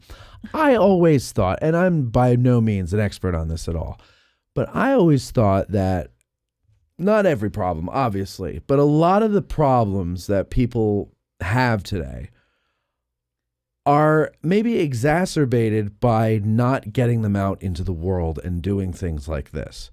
By treating them as if they're unable and hopeless and just keeping them at home or whatever, wheeling them around, or whatever they're doing. They're actually holding them back. Not that they'll ever, be Michael Jordan and slam dunk basketballs or something, but they could, like that kid that you were talking about who was sitting up on his own after, what was it, 9 weeks? Mm-hmm. Right? Like, I'll bet you there's other parents who have children in that condition who would never think to do that because they'd be like, well, how could he do that? He's not going to do it.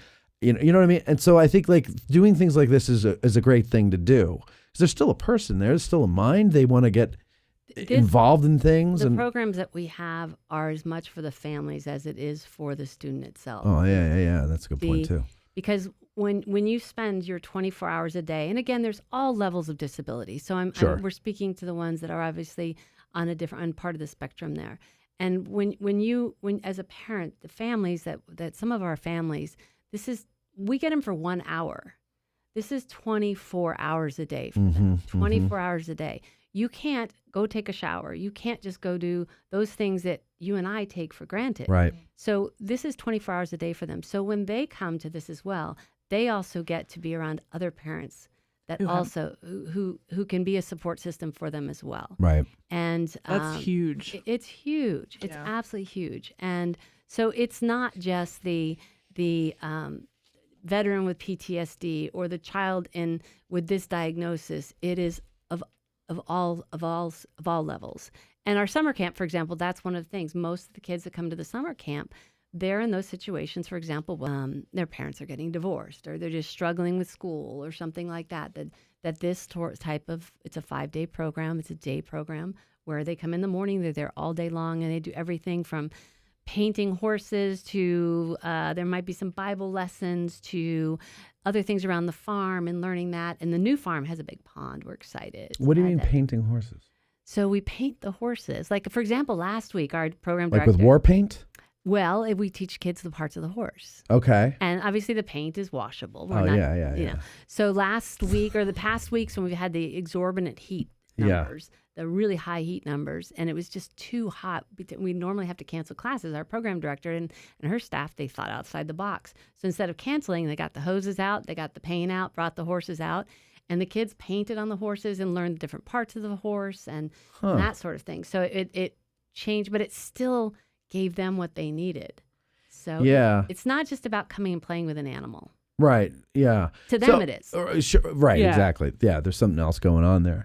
Do people have to be religious in order to come and do this? That's just your foundation, but you don't have to be a believer. Not at all. That's the very foundation of our program. But our goal is to love everyone who walks through the door, because everyone who comes to us, like I said, they're hurting in some way. I mean, they're coming because something that we offer could potentially give them some respite, some relief, and we want every person who walks through the door to feel like this is home to them. This is their safe place. This is, and I hate that word safe. Yeah, I hate that word, but to really feel like this is where they can be themselves.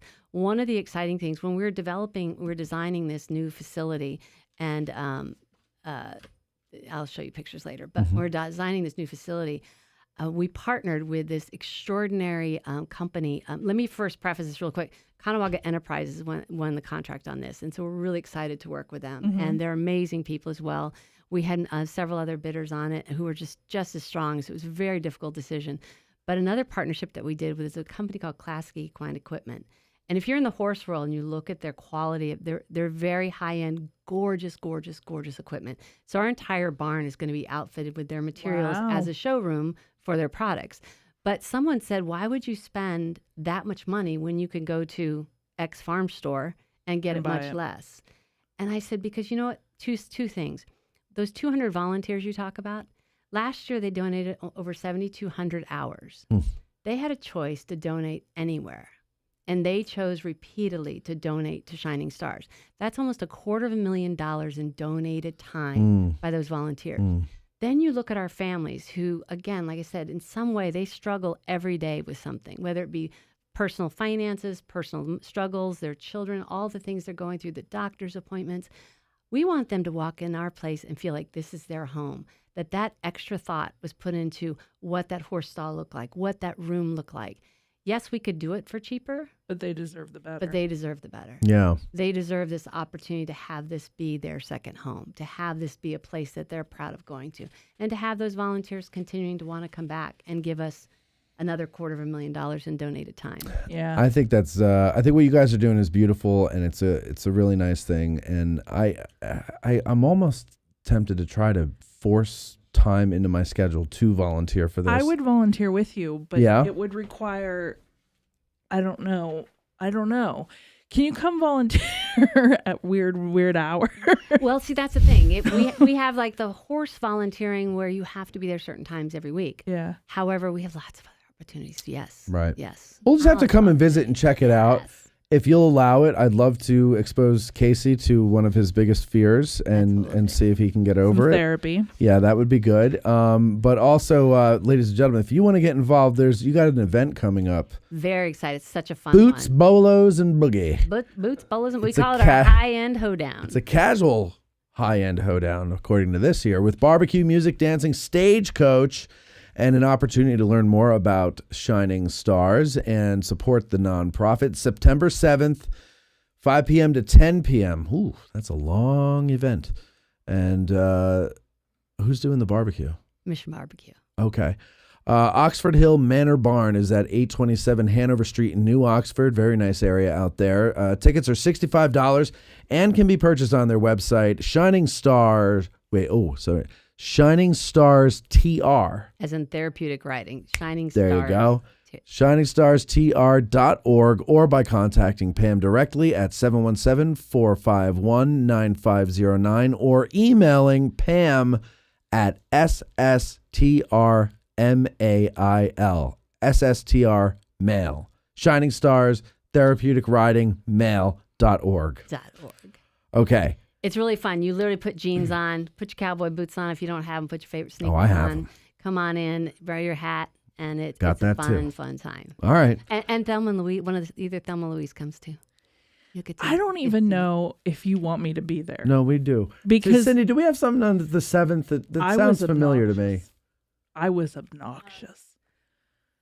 I couldn't handle myself. I was the entire time they were there. Well, when Thelma and Louise were at Rupp House. Let me tell you a fun thing. And during COVID, we had to, do things like other people had to do. So we had a drive-in movie theater at the same location, and so everybody stayed in their cars during COVID. Oh, so cute. So Thelma and Louise were our beer horses. So they had little bags around them, brought soda and beer to people to their cars. It was really cute, and brought popcorn and stuff for the movies. The more I am around you guys, I love you. You are so creative. You're doing a great thing. I mean, take that out of it. Pretend you're just a horse farm with nothing else to do for it. And you guys are so far out of the box. Yeah. It's so cool. Yeah. I wish and it's working. I had your brains. I feel like my life would be so much easier. I just want to make sure my husband heard that. Oh, is he the brains? No, he's probably listening. I just wanted to point that out. No, but it amazes me. You're always doing stuff that's so freaking cool. Well, and let this be a lesson for other nonprofits that creative people are not to be feared. They're to be embraced because they may make your nonprofit effective. So that's all I'm saying. And people think there. working for a nonprofit is like, oh, you work for a nonprofit. Oh, that's too bad. Yeah, that is weird, right? Because some people I know make really good money working for nonprofits. It's not even about the money. Let me clarify that about those people that work for us. We have three full-time employees, and the others are half-time. I think it is now, and they have given so much of their heart and soul to this organization, and they could easily go to anywhere else. Oh yeah, probably. Sure. Make a lot more. But that's not the point. Right. The point is that they're doing good work. Yes. And their ideas are just crazy. I love it. Yeah, I love every bit of everything you do. I do too. I think it's great. Like I said, I think it's a beautiful thing that you guys do. And I encourage everybody in the area, if you're watching this, to help them out. Do the event on September 7th. Yes. Boots, Bolos, and Boogie. September 7th. One more time. The phone number is 717-451-9509 or shiningstarstr.org. Pam, it was a pleasure to meet you, and thank you very much for coming on the show. Thank you so very much. And we will see you. Honored to be there. Please do. Please, yeah, we will. Please email me. Give me a call. You have contact too, and we'll make that happen. We'll be there for sure. Sharon won't let us get out of this now that we've said that we want to go volunteer. You know, she'll be like knocking on the door. All right, we'll see you. We'll be right back. Now's the time to go and get it. We'll be right back. Want the freshest cup of coffee in Gettysburg? Then visit Bantam Roasters, formerly 82 Cafe at 82 Steinware Avenue. They roast all of their coffee in-house, and they have a full coffee bar to keep you caffeinated during your trip. Visit them at www.raggededgerc.com for their menu and shipping options for all of their freshly roasted coffee. Use promo code Hancock for 10% off your order in the cafe. Enjoy historical stories on the History Fix platform. Explore movies, short films, and documentaries. Addressing Gettysburg podcast fans receive an extra $5 off the first year's annual subscription. Sign up at historyfix.com and use promo code Gettysburg. Every subscription includes a 7-day risk-free trial. Escape into history with History Fix. This episode of Addressing Gettysburg is brought to you in part by me, audiobook narrator Mike Scott. Narrator of Savis Beattie's Bloody Autumn, the Shenandoah Valley campaign of 1864, and Unlike Anything That Ever Floated, the Monitor and Virginia and the Battle of Hampton Roads. If you are an author or publisher interested in having your titles produced as audiobooks, or even just in learning more about the process, give me a shout. You can find my contact info on my website, MikeScottVoice.com. That's MikeScottVoice.com.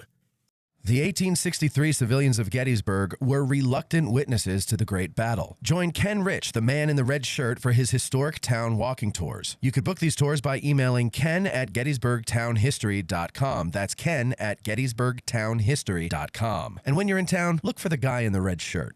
And Civil War Trails. It's the world's largest open-air museum, and they offer over 1,300 sites across 6 states. Drive the Gettysburg campaign turn by turn, paddle to Frederick Douglass's birthplace, or hike to remote earthworks and artillery positions. Visit civilwartrails.org to request a brochure and explore their interactive map. Follow Civil War Trails and create some history of your own. You're listening to the Addressing Gettysburg podcast with Matt Callery.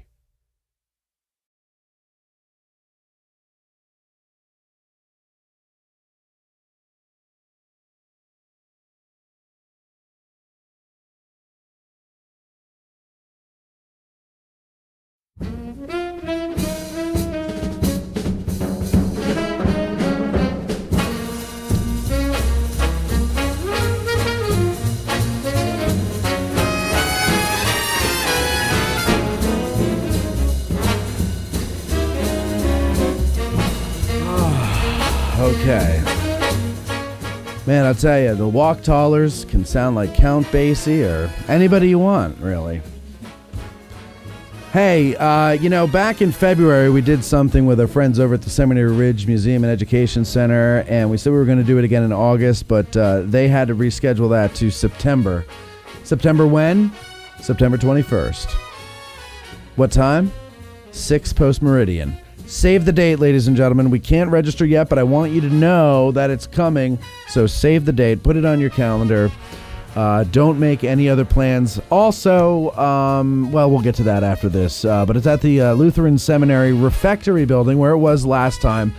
Teams of 6 players. You know, a lot of people say, you guys did trivia so perfectly because it was about everybody and not just 6 questions lengths. And I said, 6 questions lengths was the star during our trivia, but but seriously though, it was about everybody. We all got together. We had fun. BYOB, ladies and gentlemen. That's why it was so easy to have fun. Everybody was toasted. There's teams of 6. Now you can either come with 6 people, or you can come alone, or you can come with another person. You can come with 3 people. Doesn't matter. There's going to be people that'll show up in all different configurations of numbers, and you can find people and make your team of 6. We will make sure that happens. If not, if we have extra people, we'll take them out back and shoot them. That's basically what we do. So get ready to register soon. Keep listening to AG Today for registration details. And once you have them, you go and you register. We're going to have food prepared by our friend Jake over at the Ragged Edge. It was great last time. We're talking about wings this time. We don't know what we're going to do yet. We haven't settled all that, but I just want you to, as I said, save the date. September 21st at 6 post-meridian. That stands for PM, or PM stands for that is what I should say. A lot of people don't realize a lot of things. Wow. Yes.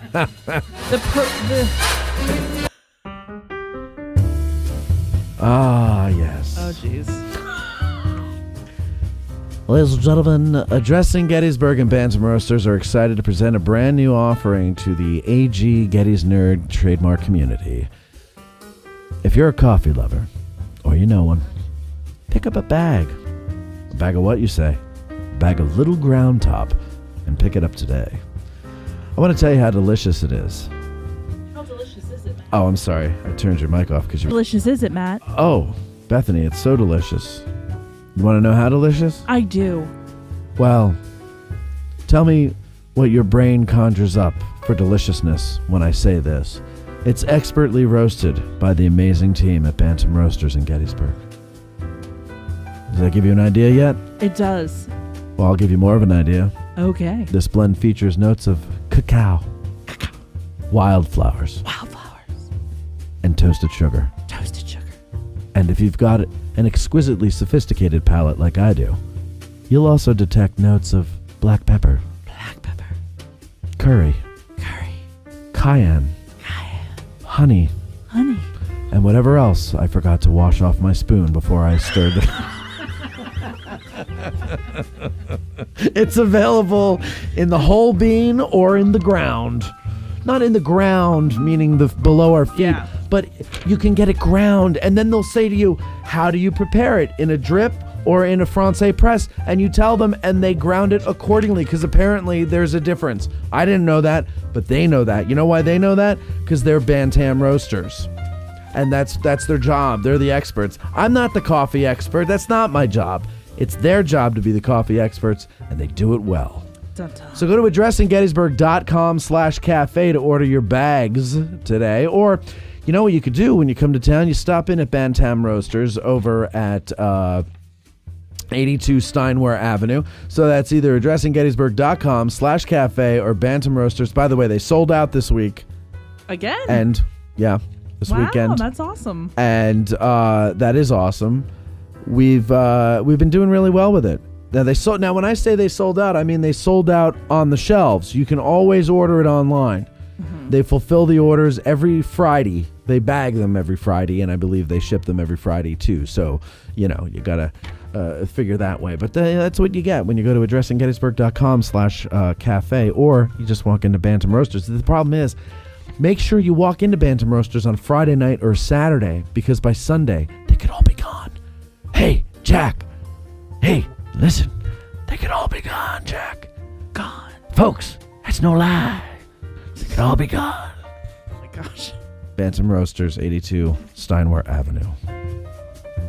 AddressingGettysburg.com / as a guitarist.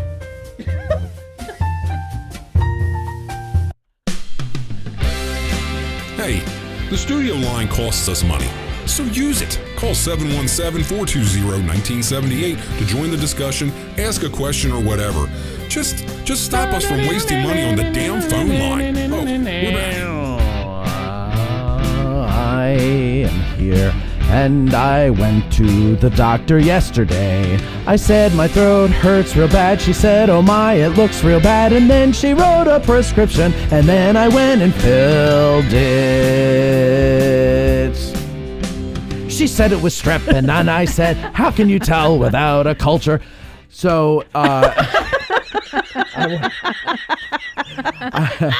remember last week I said I had a sore throat and I took... If you have strep, I'm going to beat you. I don't have it. No. Okay, because I've been sitting across from you this entire coughing evening, in your face. And I have a 4-year-old. Yeah, so you're immune. He's also over 24 hours on an antibiotic. I'm just over saying. 24 hours on an antibiotic, and not only that, Advil. Okay, and if Advil isn't going to help you, then I don't know what is. But let me tell you, I had leftover antibiotics last week, and I took them, and they did the job enough. But I forgot that you're supposed to change your toothbrush. Oh, and yes. I after an infection like that, and I didn't. So that's probably why I came back on Tuesday. I reinfected myself. Nice. And so Wednesday. Well oh, it was hurting so bad. And Wednesday, Billy talk, right? I was talking like this. Mm-hmm. You're like, good morning. I'm like, good morning. How are you? I was like, I'm like, you also, you can't refuse. And so I went to urgent care, and the doctor came in. Doctor, physicians, I don't know what she is. But she came in, and I said, it hurts when I swallow, doc. And she goes, all right, let me look at it. Stop doing that. And she said, stop swallowing. And I was like, what do you want me to do? Just drool. And so she looked at it and she goes, oh, yeah, that's angry looking. And then so she ordered the script. And Isn't it nice when they say to you, they like validate your pain when they say stuff like that? Well, when I went in for my ear infection, he was like, that is disgusting. And I was like, that's validating your pain. Yeah, it was wonderful. I was like, oh, thank you. Yeah. Because I feel like people were always like, oh, yeah, you have an ear infection. Like, not validating my problem. Yeah, I had, the family doctor we went to, my dad still goes to him, right? And I keep saying to my dad, why do you still go to him? When I used to go, I went to him for as long as I had to. And then I was like, this guy doesn't even examine me when I go in. He just writes a prescription. Most of the time he guessed right. But other times, I was like, I'd have to go back. I didn't feel like he gave a flying F. I think I felt like he just wanted to get me out. Get the next patient in. And if that's Cam at the door, don't let him hide. So like the doctor, my main doctor, I have to say WellSpan, I hear a lot of things about WellSpan. Mm-hmm. People, oh, WellSpan, I don't like this, I don't like that. Oh, I don't like WellSpan. Oh. I have never had a problem with WellSpan. They have treated me like a king, like I actually matter. Now, I haven't had to use emergency services, so that's usually what I hear the complaints about. But who doesn't complain about their local emergency room? I mean, come on. Now, you have, haven't you? You use the emergency room? Yeah. Oh, yeah. Yeah. Oh, yeah. Oh, yeah. Oh, yeah. Oh, yeah. Yeah. When you fell down the stairs, or which time? I have a 4-year-old. Uh-huh. Right. You went last week because he was, it was a couple of weeks ago, right? Yeah. Yeah. Okay. Did we talk about this on the air? Yes. Am I allowed to talk about this on the air? About him not pooping? What? Oh. Oh, yeah. No, you didn't talk about it on the air, but he didn't poop. He didn't. Right. For a long time. Okay. And then we had to go to the hospital. 4 years old. But, when he had the, I guess it was the flu, and we had to go, like, I have never experienced something like that before where when I left, I felt like I wanted to get every person's name in the waiting room and at the registration desk and send them a thank you card. Oh, right. That's great. Because they were like, they could tell right away Ezra was really sick, and he was 2, and even the people in the waiting room, when they called us back, they were like, okay, bud, you're going to get better. They're going to help you. It'll be all right. Like, and I'm like, oh, thank you. You know, because he was terrified. Sure. It's scary going to the ER. Matt, you're on the air. Great name, by the way. Hey, Matt. Hey, Matt. How are you? Pretty good, Matt. Mm-hmm. Great, sir. What can I do to help you? It's Grant. Is this the big star, Matt Kellery? Mm-hmm. Yes. Is this... I can't use the word I'm thinking. Is this Hi, the Grant. Hobbit Grant?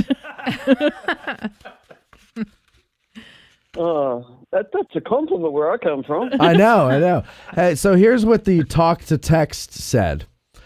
It said of the screener. It said, "Hey, back in February, this is Matt Kelly wanting to talk about myself." So, there is a Matt Kelly that I wanting to talk about yourself.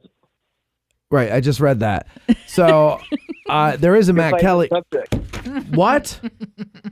It's your favorite subject.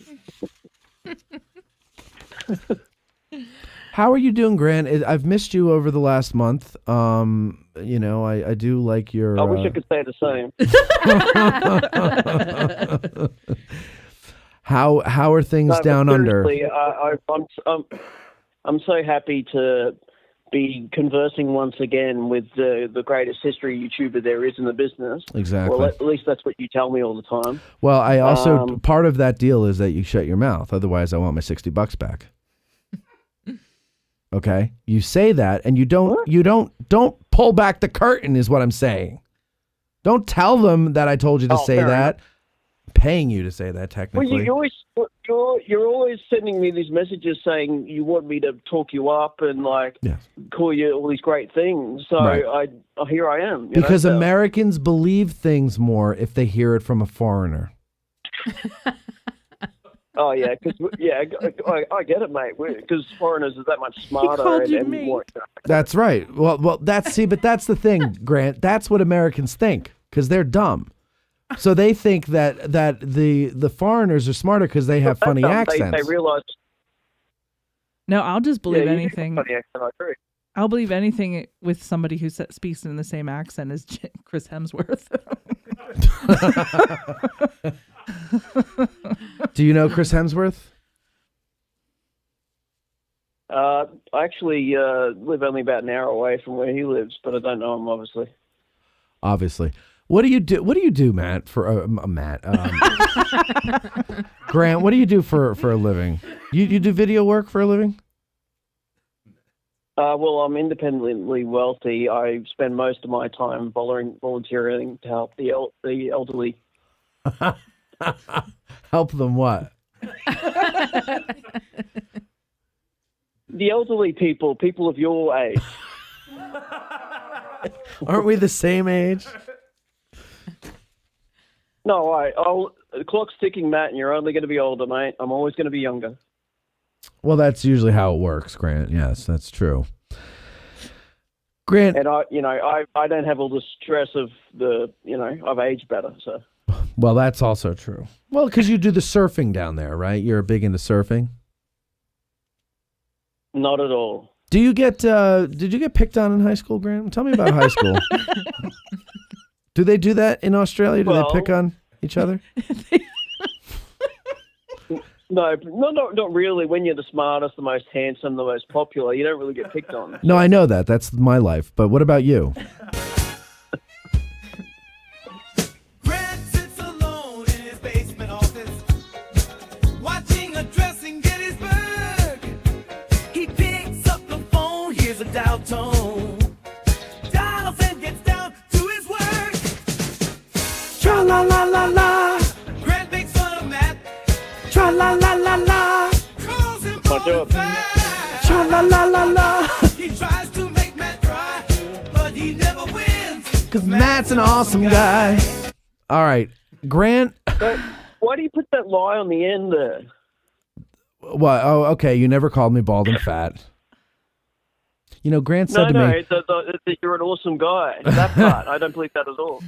Right. Grant said to me after this song debuted by the Walk Tallers, he said, he goes, we don't hire bearsmiths in Australia, mate. And I was like, it's poetic license. Do you want to know the funny part? As I was listening to that, and why don't you have basements in Australia? Because they're an island. What is it? What are you? Don't tell me that they're water table. That they're floating. You were gonna say that they're floating. The water table. There's no high ground. It's like why Florida doesn't have them. Exactly. I thought Florida didn't have them because it's all on sand. Oh my God. Anyway, why doesn't California have them? Again, water table. So, first of all, a table made of water would never hold anything. Will not stand. Will not stand. A house divided against itself and a table made of water will not stand. Can I please finish Oh, my right. thought? Go ahead Okay. with your point. So that time when I listened to it, now that I know that it's AI, I now recognize your writing. Do you know what I mean? Like that. You now, can hear yeah, the voice. I'm like, there's Matt. Yeah, there's the genius. That's a total Matt. Yeah. Wait, are you telling me that's AI? Yeah, you didn't know that?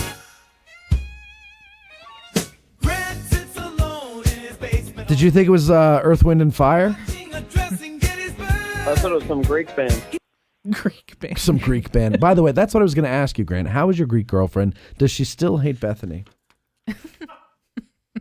Oh, well, she's actually, the way she put it last time she was watching the show and told me about it, the way she put it was that, you know how Julius Caesar was betrayed and stabbed in the back by his own friends? Yes, that too. That's what it felt like.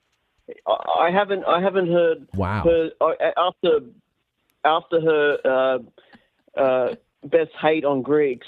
I haven't seen her that upset since her mother died 5 years ago. So. Grant. So Grant, you're telling me, Grant, that your Greek girlfriend felt so strongly when Bethany started saying that she hated Greeks, she actually felt like it was a personal attack. She loves Bethany that much that she thought it was worse than when her mother died 5 years ago. Is that honestly true? Yes. So I tried to tell which her mental that, asylum did you find your girlfriend in? That's insane, Grant. Oh, God. Well, I tried to tell her, we expect so much higher of Beth. Colby's a Marine, he doesn't know any better. You're from New Jersey, absolutely, your education's that bad. Cindy's an angel, of course, but I won't mock her. 6 questions is great, so we're not going to go there. Yeah, I guess, Beth, you let a lot of people down. And by the way, during that interview, I can't believe you were the one that said it.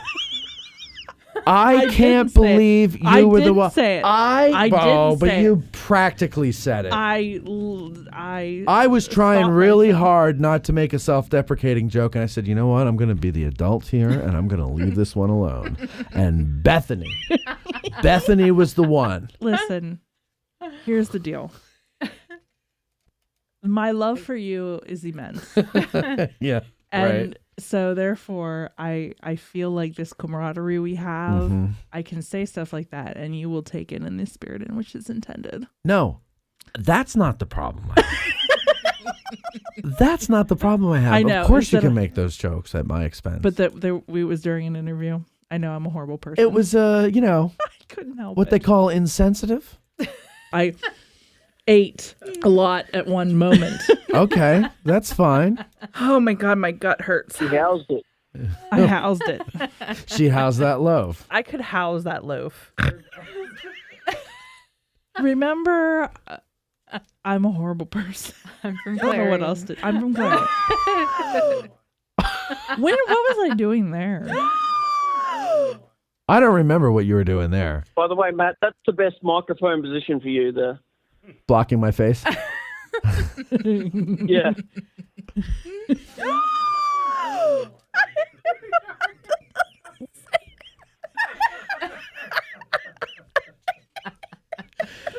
What do I do? Like, seriously. I don't know. ate a lot at one moment. I usually take smaller bites. Oh my God, my gut hurts. I'm going to turn this camera off behind me. Oh my God, my gut hurts. All right. Listen, do you know... Does his wife know about this? Martin, what's his name? Who am I talking to? Grant. Grant? Yes, sir. Is there anything else that you would like to tell us? You got that right, sister. That's right. I have missed you, Grant. I must tell you this. I really have. I do enjoy our interactions. Well, I mean, you've got so little going on. I get that someone of me amuses you so much. I get it, mate. I agree. That's true, mate. Hey, when are you coming? You're coming October 7th through the 12th? Once I talk my girl off the ledge and that she can actually come, Right. Definitely October. Yeah. Are you bringing her? Yes, she's coming because I just said, well, Beth will just be on her best behavior, and I'll talk to Beth before, Yeah. no Greeks will be harmed in this whole thing. So. What's her name, by the way? Steph. Athena. Steph and Beth. Beth and Steph. I don't think that's her name. I don't think he has a girlfriend, and I think this is all fictional-ish. That's what I think. I choose to believe everything. Well, Grant it's says. like all your show. It's all made up. Exactly. Grant is just as much an artist as I am. This is Don't down to your level. All right, Grant, listen, I can't wait to meet you and Athena in October. You'll love falls in Gettysburg. Because it's almost winter. Just one question I've been wanting to ask. Well, I meant to say your love falls in Gettysburg. Just keep that in mind when you bring Athena out here. It'll be the end of your relationship. There's one question I've been wondering over, since I haven't been able to call in and you've had the break and all. Is this time to do it? Yes, go ahead. Hang up.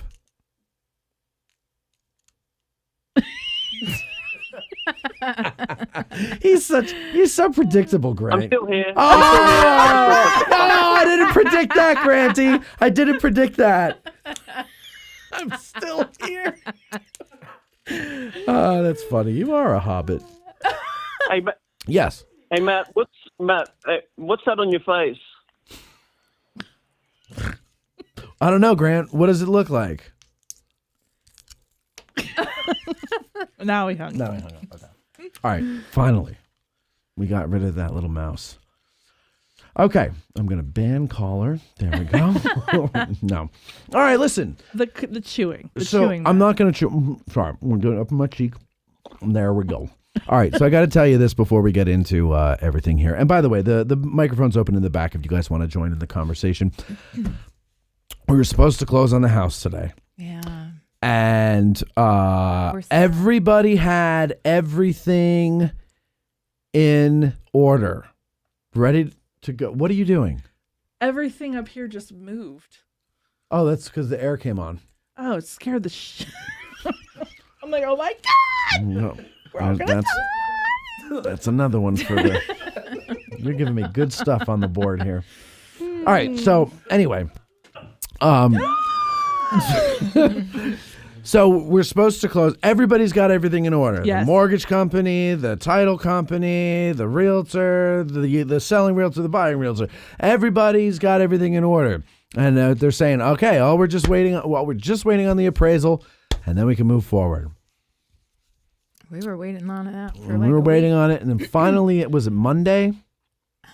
What? When we started saying, hey. No, it was Tuesday.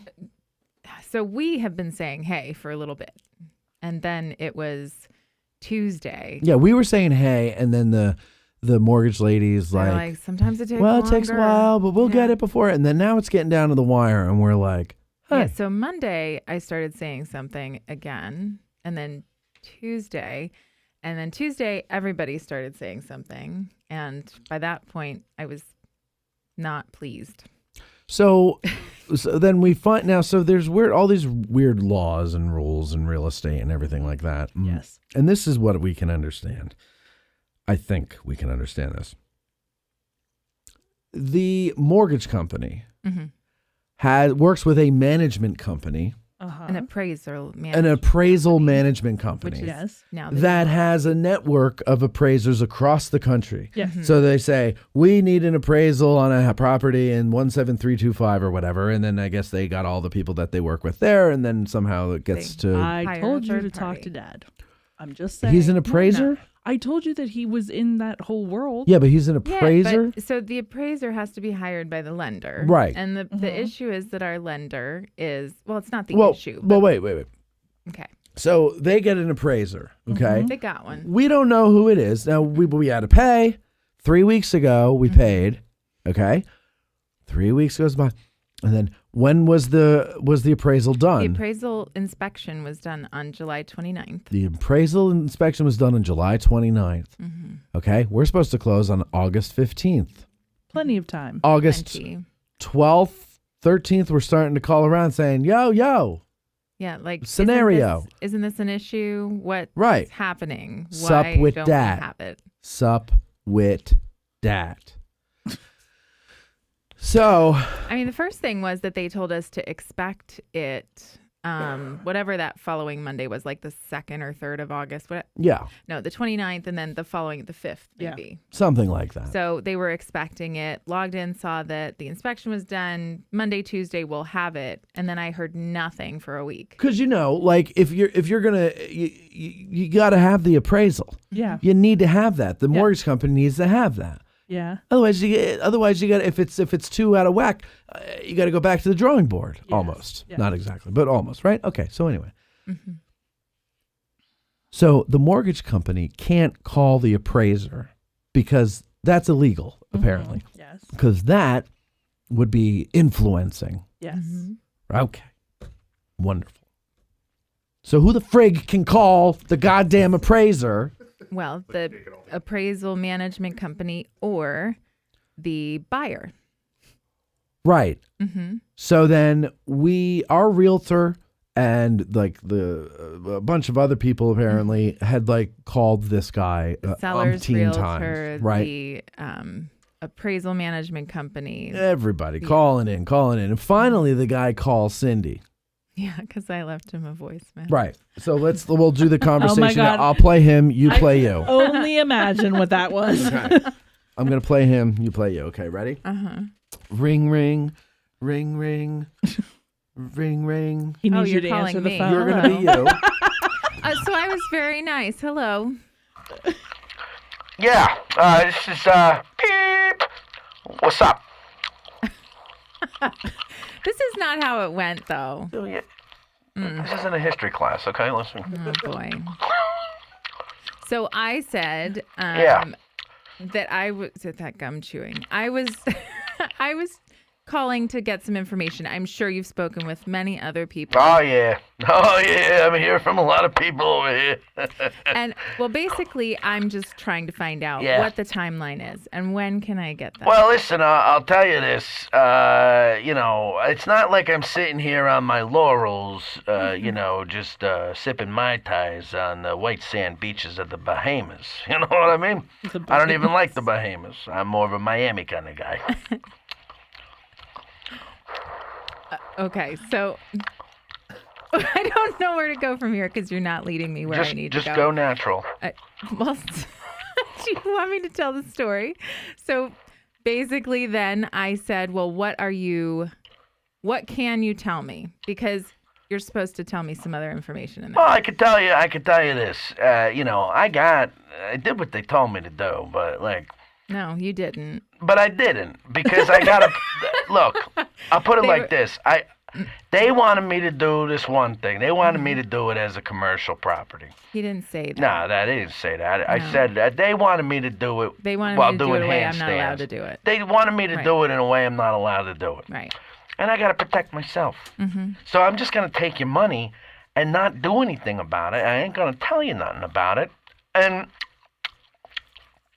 All right, stop. Frankly, I'm gonna, Stop chewing. I'm gonna make you wait until like the very last minute, and then you call me, and then you'll be like, forget you. And by that time, I got your money, and you ain't getting it back. And you can go on Google and you can check my company. I got all 1-star reviews. You people don't know what the hell you're doing. You don't know what you're doing. And that's why, I take advantage of you schmucks out there, and I get 1-star reviews, but I don't care, because here's the thing. I work with these nationwide brokers. They don't know. They don't check the reviews. Right. So good luck trying to get your money back from me. Mm-hmm. Sucker. All right, I gotta go. I'm in line at the drive-thru at Wending's. That's basically what it was. Right? Sure. I mean, in a nutshell. Well, in a nutshell, I will say, like, he was nice. Oh. He did. So I was Sorry, I didn't mean to misrepresent you then. I was trying to be nice to him because I needed something, right? Right. So I was So trying you're to be holding nice back your anger. and understand what he was saying. And he said that he's not just sitting on it. He has it done, but they want it completed in a way that he is not able to complete it. So we're kind of, in a holding point. Right. He talked to the seller's agent, and he seems to understand what he's saying, and so that's why we don't have it yet. So anyway, the mortgage company called and said, we're not going with this guy. We're hiring another one at our expense, and we're going to get it rushed, and it's going to be done, and we'll get this done. So that just happened. We got an update while we're here at the show, actually. Realtor. Oh, what? Realtor Chris texted and said that they hired another local company to get it done. I said, so it's expedited and will be done in a timely manner. And he said, yes. I don't know if I. Well, we that shall yet. see. We shall see. And that will Literally be a wonderful everybody day. else is ready. Yeah. Title companies just sitting there waiting, twiddling everybody's their waiting. thumbs. We're approved. We just need the appraisal. Casey, you own property. Was it this much of a pain in the ass when you were doing it? Did not buy property this way. Commercial property was a little bit easier to do, but commercial was easier for you to do. My place is a commercial property, Right. So. Well, so is ours. So, okay. and here's the thing. Maybe it's a Pennsylvania thing. You guys haven't figured it out. Like, horse and buggy and houses with logs and. Yes. So this is what, if one more person tells me, well, it's a unique property, I'm going to lose my marbles. I can't hear that again. That's the thing I don't understand. They keep saying it's a unique property. It's a unique property. It's zoned residential, commercial. And they say, well, it's a unique property. You're telling me this is the only property in Adams County that has a business on the first floor and living space on the other floors? You do know the first time I come over and I help you clean, I'm going to walk in the living room and go, this is a really unique property. Yeah, but you're not trying to appraise it. No, you're not. No, but I will tell you, when I bought the house, when Mark and I bought our house, it was awful. It was absolutely awful, to the point where my realtor ended up calling the bank we used as our lender and said, is this the first time you've ever done this? Well, not for nothing, but I said that to the realtor yesterday. I go, except for you, I have this feeling that everybody else is. And the title company. This is their. We have to give them. The title company. Yeah, but great. I feel like everybody else, it's their first day on the job, and we're their first client. Because one person tells you this is how it goes, and then the other person at a different agency, a different purpose, whatever, they say, no, that's not how it goes. It goes this way. And it's just like one hand doesn't know what the other one is doing, yet you need all these people for this process. It's very annoying. I don't know how anybody buys property in this state if that's the way it is. We ended up having to have our like the thing when I forget what you call it, when they assess your earnings and your debt to income ratio. Because of something that happened, that had to be reassessed, and I forget why. Did you apply for a loan or something? Or we did. We did. While that was going on? Yes. Yeah, well, that's probably what it is. Well, we applied for a loan. they reassessed it, and then something happened. And we had to go through this process. Yeah. Did you apply for another loan or open a credit card or rent something? Something went wrong another way. Okay. And what ended up happening was, from our original assessment, literally 2 days before, Mark had his yearly review at work and had a 4% raise, which pushed us $1,000 into the next bracket, right? And so we didn't qualify for that loan anymore, and we had to start everything from scratch. So annoying.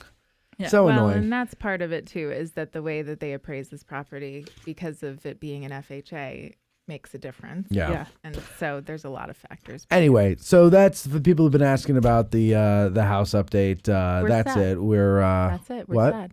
We're sad? Yeah. You should have had keys this morning. Don't say you're not sad. I'm not sad. I will believe it all when I see it. Like That's when not a positive attitude. that is a realistic you said attitude. You were sad. Why is that positive? Right. I'm not saying it's not going to happen. I'm not saying it's not going to happen. I'm just saying what does it mean when good somebody things looks in at my you? life I have learned to believe when I see. There's a lot of people that promise a lot of things. There's a lot of things that you go down the proper steps to do, and then something comes out of nowhere, boom, derails you. I'm looking at it that I can't wait for the new house because I can't wait to take that wallpaper down. Oh, I can't wait for you to take that wallpaper I just down. can't wait to. I can't wait to let chomping. you go and clean. And they did a lot of cleaning. They painted and everything. Yeah. Great. So I mean, there's not a lot to do. Yeah. They took very good care of it. Are but you just gonna let me go? yeah, we're actually gonna just we're gonna go to lunch and we're just gonna give you the key. Handle that. All right, start to finish. But I am interested to hear, audience, if you have any horror stories about buying a new house, wherever you are, put them in the comments. If you want to call in, you can call in. 717-420-1978 is the phone number. 717-420-1978 is the phone number. I'd have a graphic up on the screen, but I haven't figured out how to do that yet. Somebody in the comments suggested that since you have black magic as your board, that you need to sacrifice something. Oh, maybe that's what it is. Yeah, like chickens or something. Where's Cam when you need him? That's not nice. No, let's see if you get me a chicken. Oh. He knows how to find those things. I wouldn't sacrifice Cammy. All right. By the way, are we doing the news? Yes, we are. I know. 17 million I years watched. later. I just want to tell you, I watched Cameron's talk down at the medical museum during the Monocacy anniversary. And man, he did a lot of cursing there too. But I haven't pulled those clips yet, so we'll get to that in a couple of weeks or something like that. But in the meantime, and now all the news that's fit to print and a good deal that's not. Here's AG Today's lead anchor Bethany Yingling with current events and sidewalk conditions. Gettysburg National Military Park seeks public assistance for missing artifacts. Gettysburg National Military Park has historic barn vandalized in the winter months. Wow. Gettysburg Foundry site to get new life with state grant money. Gettysburg nominated for another Small Town Award, this time Best Small Town. All this and more in today's news. We just wanted to start everyone with Gettysburg. Lots happening in Gettysburg. It's time for the news with Cindy and Beth. I heard him playing a lot of news before. Beth and Cindy won't leave you bereft. Here we go. You'll know what's happening in Gettysburg. So let's hear it, girls. What's the word? Thank you, Tyrone Biggs. Girls, what's the word? I really do feel like we should have had lighters. Yeah. Okay. A lot going on, guys. Yeah, so Really? first up is, I'm sure many have heard about this, but for those who haven't, Gettysburg National Military Park seeks public assistance for missing artifacts. Big story. Biggest story of the week. 2 releases this week, if I'm not mistaken, right? Or was it all in one? No, it was 2. I got was 2 2. separate emails. Yeah. Go ahead. Well, I hope this is updated. So the staff is seeking public assistance regarding artifacts that went missing between December of 2023 and January of 2024 from a historical site near Brook Avenue. The artifacts, which were taken from Timbers Farm on the southern end of the battlefield, are of significant historical importance. The law enforcement rangers are actively investigating the incident. They're seeking evidence from the public. Authorities urge people who were in the area between December 2023 and January 2024 to contact them if they have any information or witnessed anything specific. The agency values input, all of that stuff. So if you have a tip, it can be submitted to accrimestoppers.com, or you can email the park at gett_superintendent@nps.gov. You can remain anonymous. A reward is being offered to anyone who can provide useful information. They've gone missing from, that's just a repeat of that. Is there any update past that, Bethany, that you've heard? No. A lot of people are questioning why it took so long to announce. So I have answers to that Okay, go question. ahead. Yeah, because I've been hearing people have been asking me again, as if I know. Thank you though. So I sent an email to Jason today in response. I said, "Good morning, Jason. Is there any more info or insight you can give me regarding this release and the Timbers Farm so I can share it on the show?" Now, this release meaning the Benner Farm one. Yeah. The questions I've been getting or have myself are mainly, one, why are we hearing about these winter incidents now? And two, what was taken from the Timbers Farm and what happened to the Benner Farm? So he said, in response to your questions, one, despite what you see on TV, law enforcement investigations take longer than 1 hour.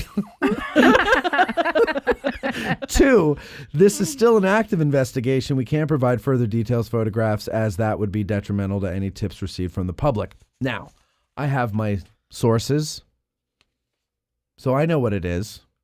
I'm sure you know what it is. I actually don't. Well, I'm not going to share it, though. Okay. You don't want to be because I don't want to be the guy that detriments the thing.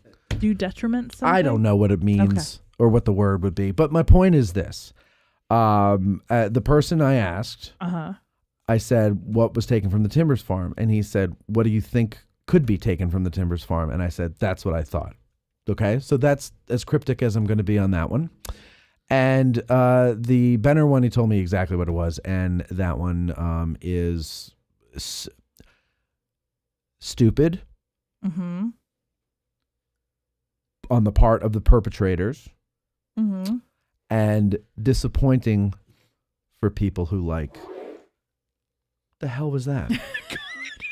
Was that an elephant? What was that? In real line. Industrial grade. What was that? Debbie's zipper is industrial grade. That was Debbie's zipper? Yeah. What kind of a zipper? She's got a lot of cross-stitch materials in there. Oh my God. That was the craziest zipper I've ever heard in my life. It sounded like the noise that Chupacabra Chupacabra.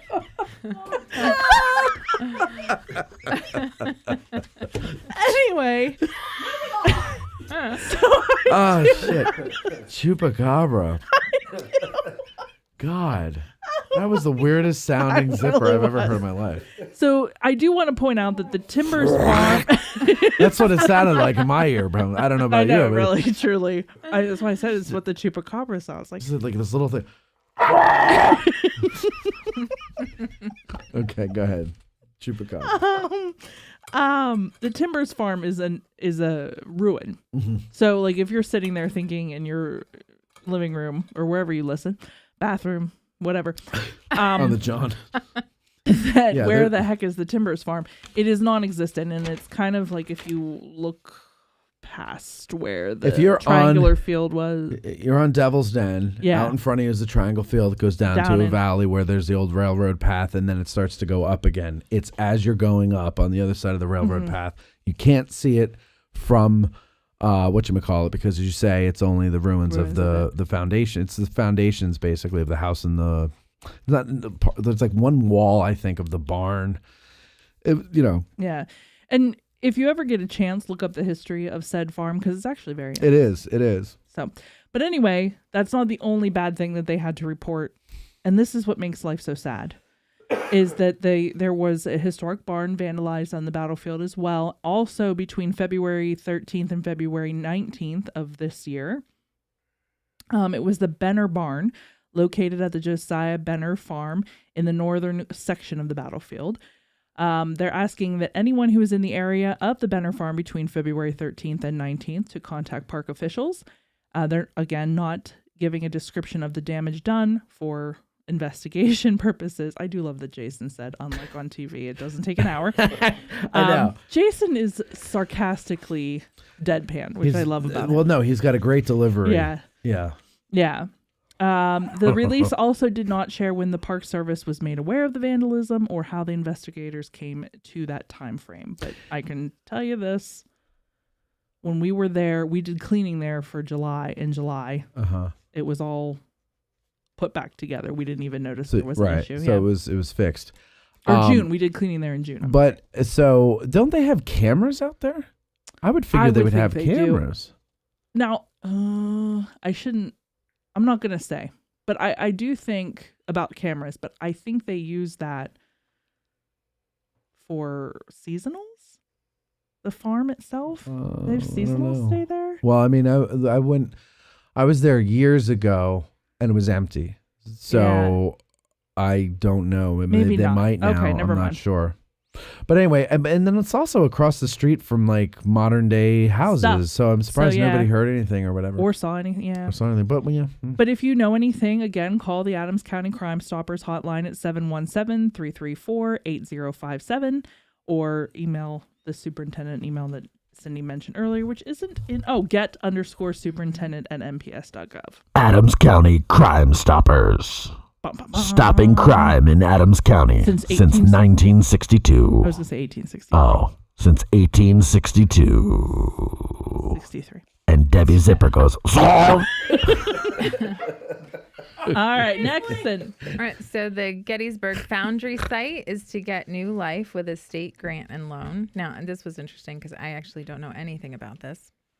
I don't even know we have a foundry. Okay, well, Site. after decades of sitting dormant, the former Gettysburg Foundry brownfield site is headed for redevelopment with more than $950,000 in state grant money and close to $1.5 million, a $1.5 million loan. The Adams County Industrial Development Authority said it received a $1.4 million loan and the grant money from the Commonwealth's Business in Our Sites, BIOS program to redevelop the site in Cumberland Township. It'll assist their efforts to stimulate the economy development in the region by unlocking the site's redevelopment potential. Boy, I'm having a tough time today. Sorry, guys. We're especially thankful to all these representatives for making it happen. The authority said it will use the funds to revitalize the former foundry by advancing environmental investigation and subsequent remediation, demolition of the remaining structures, site boundary surveying, site clearing and grading, and installation of necessary utilities to prepare the 48-acre site for redevelopment, returning it to productive economic use. The historic usage, which included the manufacturing of aluminum castings and an aluminum smelting plant, has hampered redevelopment efforts to date. ACIDA said it ceased operations in the late 1990s after it was discovered the foundry's former owners improperly disposed of hazardous waste on the property. Yeah, don't do that, people. No. So, I mean, there was a site in Reading, and it's still not done yet, but it was years that they had people there working. It was from the old battery plant. I don't know if anybody's familiar with that, but they were actually burying the batteries to dispose of them. Not good, guys. You shouldn't do that. But it created, obviously, a lot of contamination. So this one, in addition to soil and groundwater contamination, the site is overgrown with several blighted buildings. It's lacking basic infrastructure. The hurdles have caused the foundry property to remain vacant for decades. So it is getting some new life. So that is apparently funny. Debbie, that's not funny. So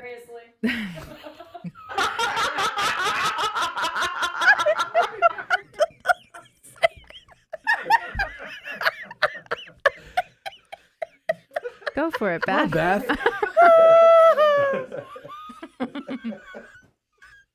Go ahead. You know, I had no idea how obnoxious my laugh was until you started sending it back to me. That's a charming laugh.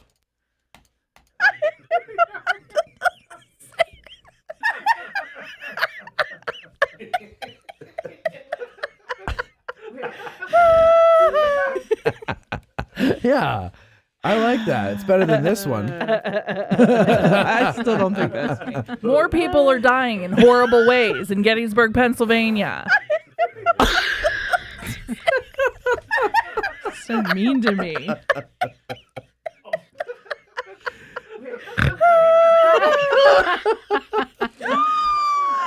All right, come on.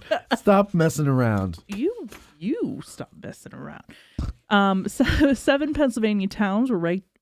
Wow, that's a whole different version of that headline. 7 Pennsylvania towns ranked among U.S. favorites for 2024. I thought we could do a little guessing game. All right, let's do it. Okay.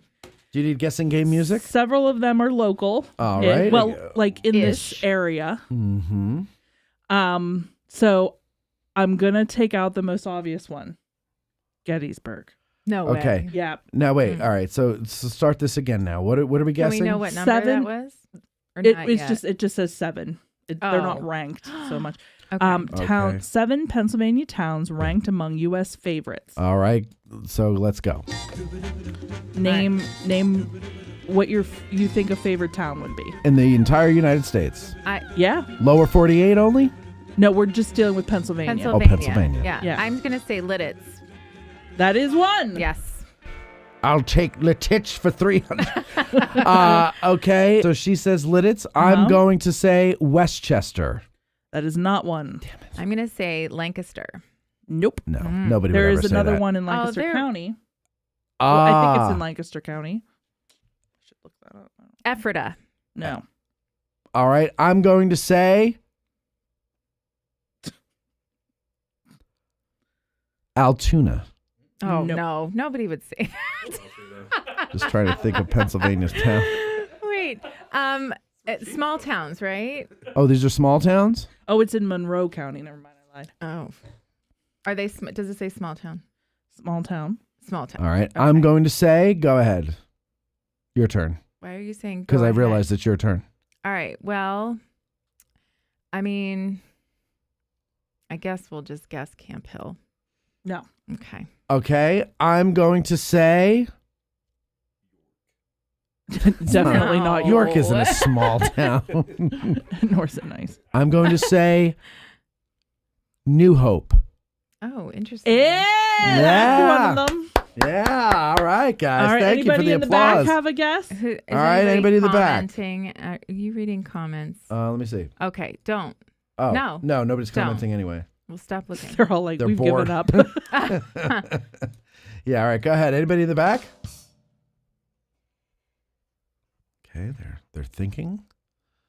They're thinking very carefully. I'll give some music. All right. They're thinking. All right, you have 5 seconds. 1, 2, 3, 4, 5. Wow, bad. Anyway, let's go. That actually worked with the music. Yeah. Yeah. Milford.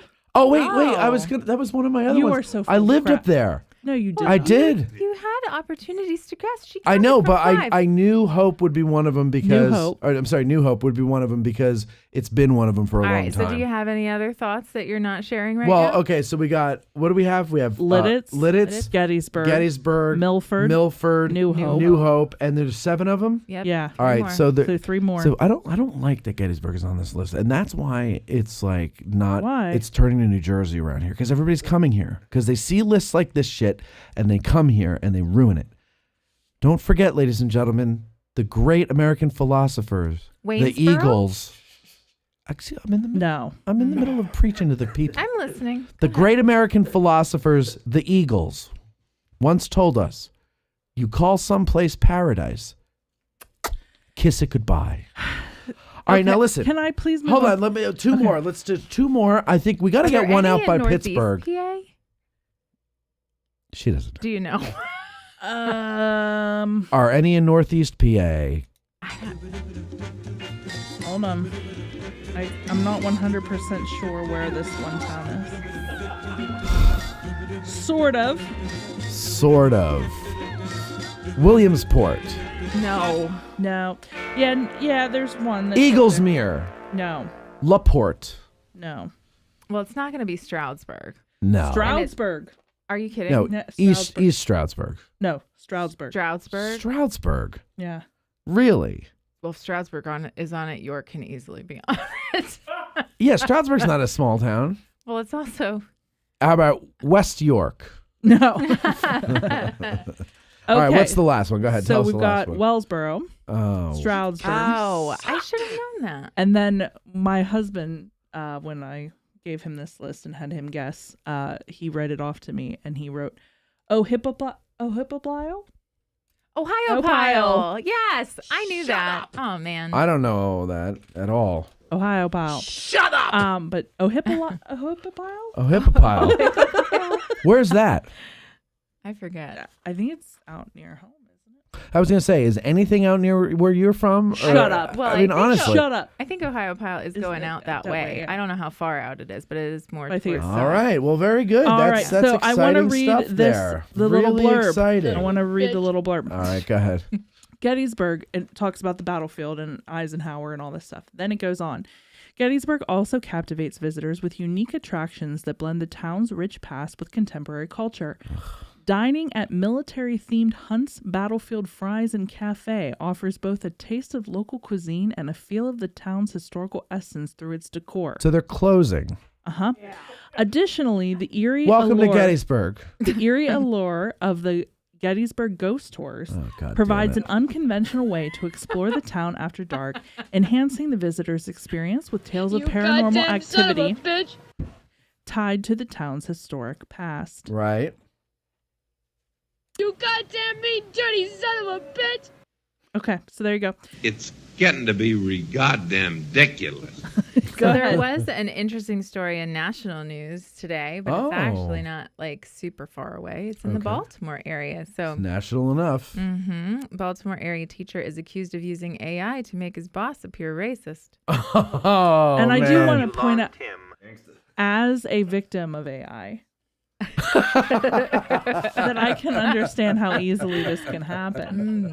A Maryland high school athletic director is facing criminal charges after police say he used artificial intelligence to duplicate the voice of Pikesville High School principal Eric Eiswert, leading the community to believe that he said racist and anti-Jewish things about teachers and students. That's awful. We now have conclusive evidence that the recording was not authentic, Baltimore County Police Chief said. During a news conference on Thursday, it's been determined that the recording was generated through the use of artificial intelligence technology. You know, I can't say the name. Dazon Darian, maybe, 31, was arrested on Thursday on charges of stalking, theft, disruption of school operations, and retaliation against a witness after a manslaughter. A what? I don't know. Manslaughter? No. What? Sound it out. Did you really just tell me to sound? Yeah. What's the word? I think that it's wrong, and it's months long. Oh, months long. And investigation from the Baltimore police. Attempts to contact were not successful. So the wild headline making details of the case aside, it emphasizes the serious potential for criminal misuse of AI that experts have been warning about for some time. This is what I've been saying. I think what should happen when you take somebody else's voice, and you make it sound like they're saying something they never said, in order to send a clear message to everybody, this person should be taken out into the street and shot on live television. Because they're ruining this guy's life. And now it's the same thing as like a grape. You can't say the real word on YouTube. A grape allegation. Oh. It can come out that she made it up, but people will always look at that guy a little differently now. Same thing here. Because you can't unhear that. No. And everybody will always have the, oh, yeah, sure. Yeah, right. know? The police will be like, oh, yeah, exactly. It says this Baltimore area case is not a canary in the coal mine. And what's so particularly, good Lord. It's not a canary. Who writes these articles, by the way? I don't. So this one's on NPR. But So NPR doesn't even have people that know how to write anymore. this is not Taylor Swift. It's not Joe Biden. It's not Elon Musk. It's just some guy trying to get through his day. It shows you the vulnerability and how anybody can create this stuff and they can weaponize it against anybody. Right. So the alleged scheme began in January. Like, this thing went on, and The punishment needs to be swift and it needs to be two men were harsh. at odds, and it was over work performance challenges. So Yeah. like he was Just mad mad at his about boss. work. Cruel and unusual punishment should be used in this instance. Thank you. I'm just saying, I've been a victim of AI too, and I understand that it can be a lot. I mean, I know. Yeah. Okay. I understand that you're hungry, Bethany. Just hold on a little longer, my friend. Soon you will see a meal's waiting for thee when this show comes to an end. Just picture your favorite table, Bethany, with napkins and friends singing songs. Meth head walks out and hands you a plate of scrumptious chicken bones. I hate all of you. Anyway, I just want to, for anybody who is getting ready to take the guide test. So many things are giving me so many. Getting ready to take the guide test. Registration opens this coming Monday for the $250 registration for the upcoming guide test on December 7th. It is, however, you only have 3 weeks in which to register from August 19th to September 7th. Ain't nobody got time for that. If you are planning on registering, you better do it fast because it's only a limited time opening to register. So get in there if you're going to do it. Listen, so that was another thing. I sent an email to Jason in response to that press release. Uh-huh. And I said, do you have a link to the actual registration page? And he sent me back a screenshot where he circled the link that's in the press release. And I said, yeah, I know, but that just takes you to the National Park Service's payment page. Yeah. Where do people find, in the meantime, while I was waiting for his response, I just went and I did the search and I found it myself. So if you follow us on Facebook, I posted a link to the press release, and in the comment section, I posted the link to the payment page itself so you don't have to search. Why? Because I care about you. That's why. And also, it's in invisible ink in the press release, but the best way to prepare for the guide exam is to listen to AG, all the shows, not this one, but the other ones, and also to become a patron at the second lieutenant or first lieutenant level so that you can listen to every episode we ever put out, a couple of hundred of them. Mike, you're studying to be a guide. Debbie, you're studying to be a guide. You're also patrons. Yes. Would you say it's a helpful tool for you? It is. Absolutely. Travis, are you studying to be a guide? Quickly, Travis. I didn't sign up for it yet. You still have time. You still have time. They haven't hasn't even. even It hasn't even opened. Are you thinking of doing it? Taking the guide exam? Probably. All right. You're also a patron. You listen to the shows on Patreon? Yes. And would you say that has helped prepare you for the guide exam? Yes. Okay. There you go. There you go. You'll each get your $60 in the mail.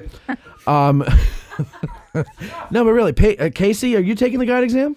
I am for sure. You are for sure. Are you really? Yeah. I'm so excited. You are also a patron. I am. Who would not be a patron?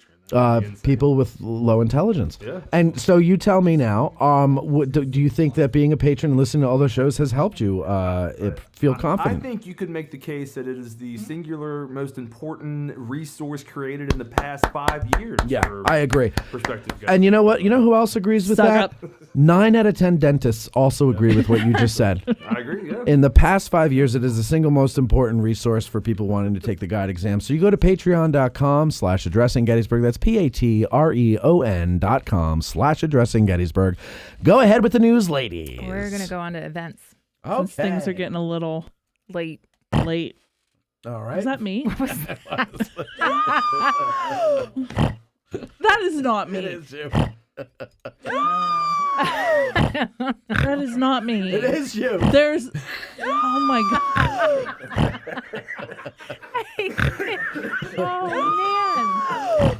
Just talk over it. I'm embarrassed. Go with the Brewfest. More people are dying in horrible ways in Gettysburg, Pennsylvania.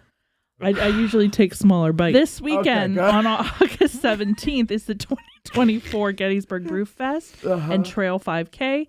This two-part event is at 12 p.m., followed by the Brewfest starting at 1:30 p.m. For VIP ticket holders and 2:30 p.m. for general admission.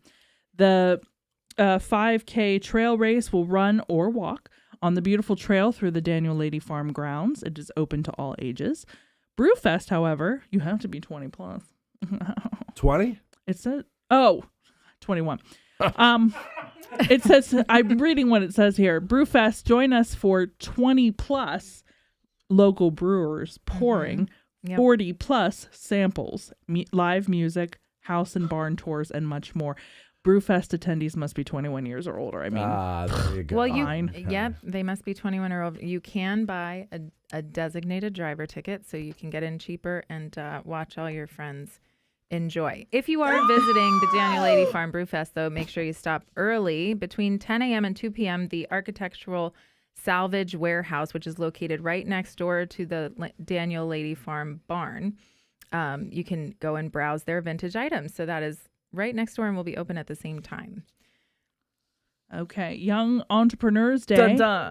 On October 17th, the Adams County Farmers Market Association is inviting innovative young people to launch their own small businesses at our annual Kids Vendor event. You can come out and support the future business leaders of Adams County or consider participating with your child in this fun event.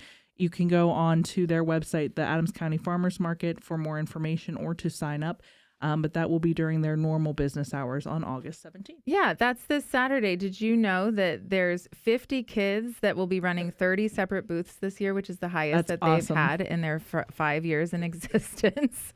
But here's the crazy part, and not to just derail this a little bit, but in the article they had on Gettysburg Connection about it, it was talking about how in 2021, kid-run businesses were supported at the state level by the passing of House Bill 664, which allows children to operate lemonade stands and other small businesses without receiving a business license from their local municipality or homeowners association. I'm sorry. Wait, I what? didn't know you had to do that. For a lemonade stand, you have to get a business license. Yeah, so then it says this what country did we wake up in? Helped make events like this day easier to coordinate. That was done because there were too many lemonade stands. No, in people town. using local ordinances like that because they thought they were annoying.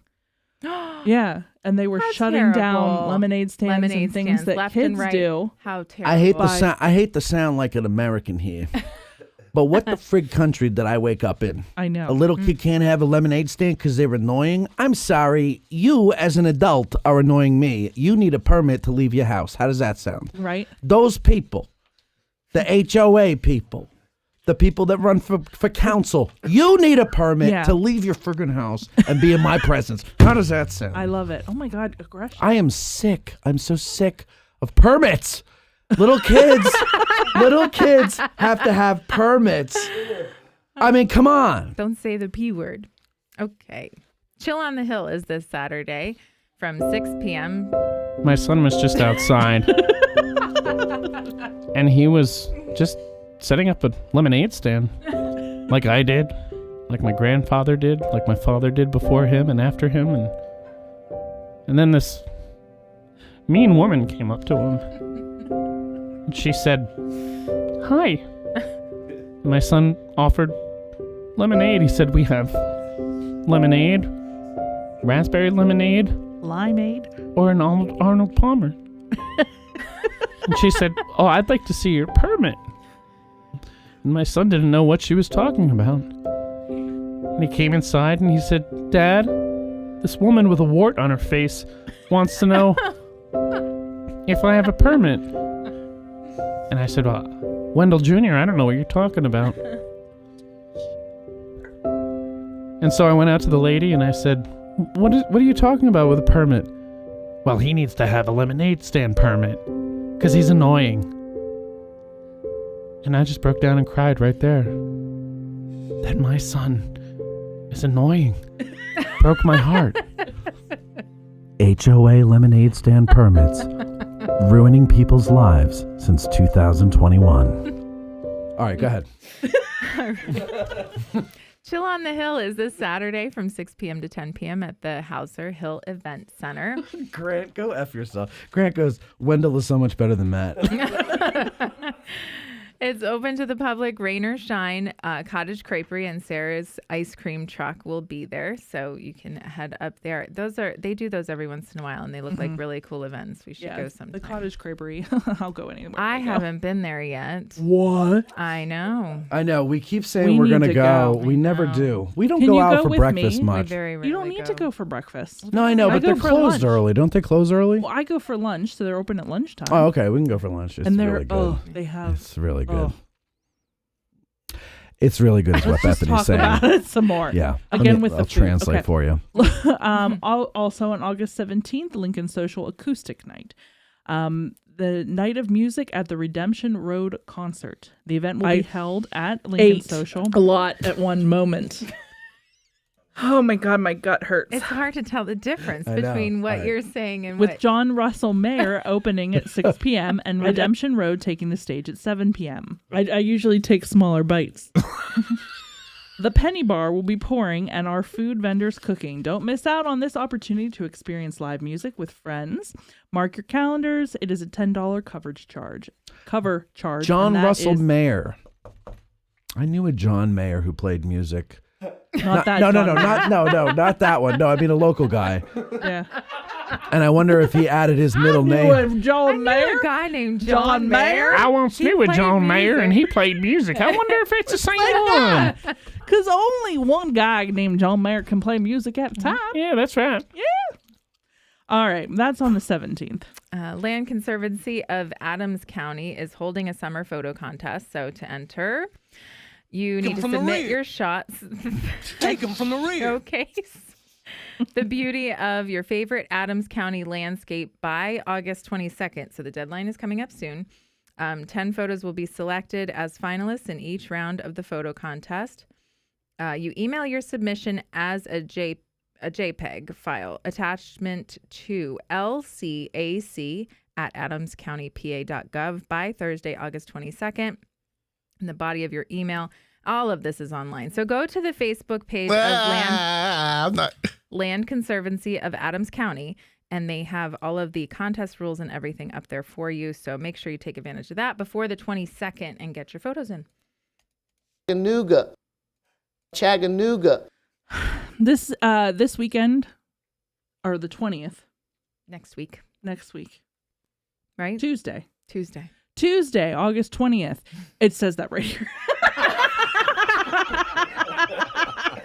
Oh, boy. Oh, I know how to read. Okay, 6th annual ice cream walk. Have you ever done this? Got a real red wagon. Real red wagon. The ice cream walk? Yeah. No, I've never heard of this. Okay. So This sounds is the coolest both thing. fattening and healthy. So there are multiple ice cream places that are participating, and you pay $10. You go to one of the locations, pay your $10, and then you can go to one of the other locations, up to 5, and get a small ice cream. So you only pay $10. So it's like a bar crawl, but for ice cream. For ice places. cream. Okay. So the following places, you buy your tickets at Mr. G's gift shop. Okay. Right. On Lefevre Street.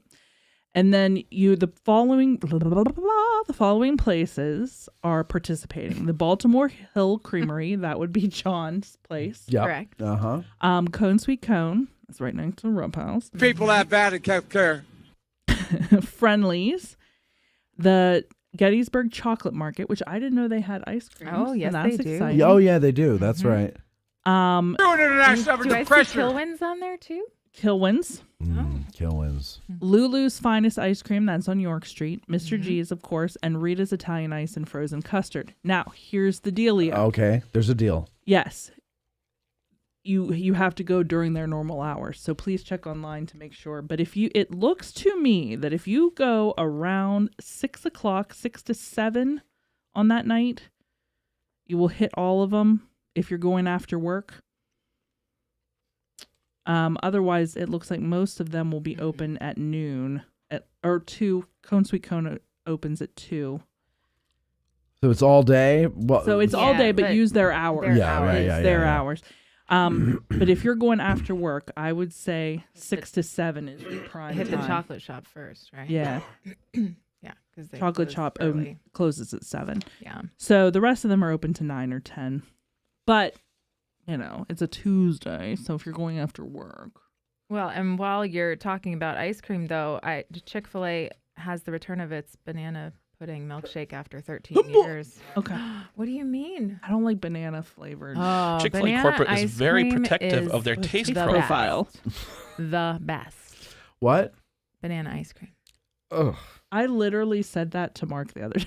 He's What? like, "You want to go to Chick-fil-A?" And I said, Chick-fil-A is very protective of its their taste taste profile. Chick-fil-A corporate is very protective of their taste profile. And I'm he's the like, "Great story." happiest girl in the whole USA.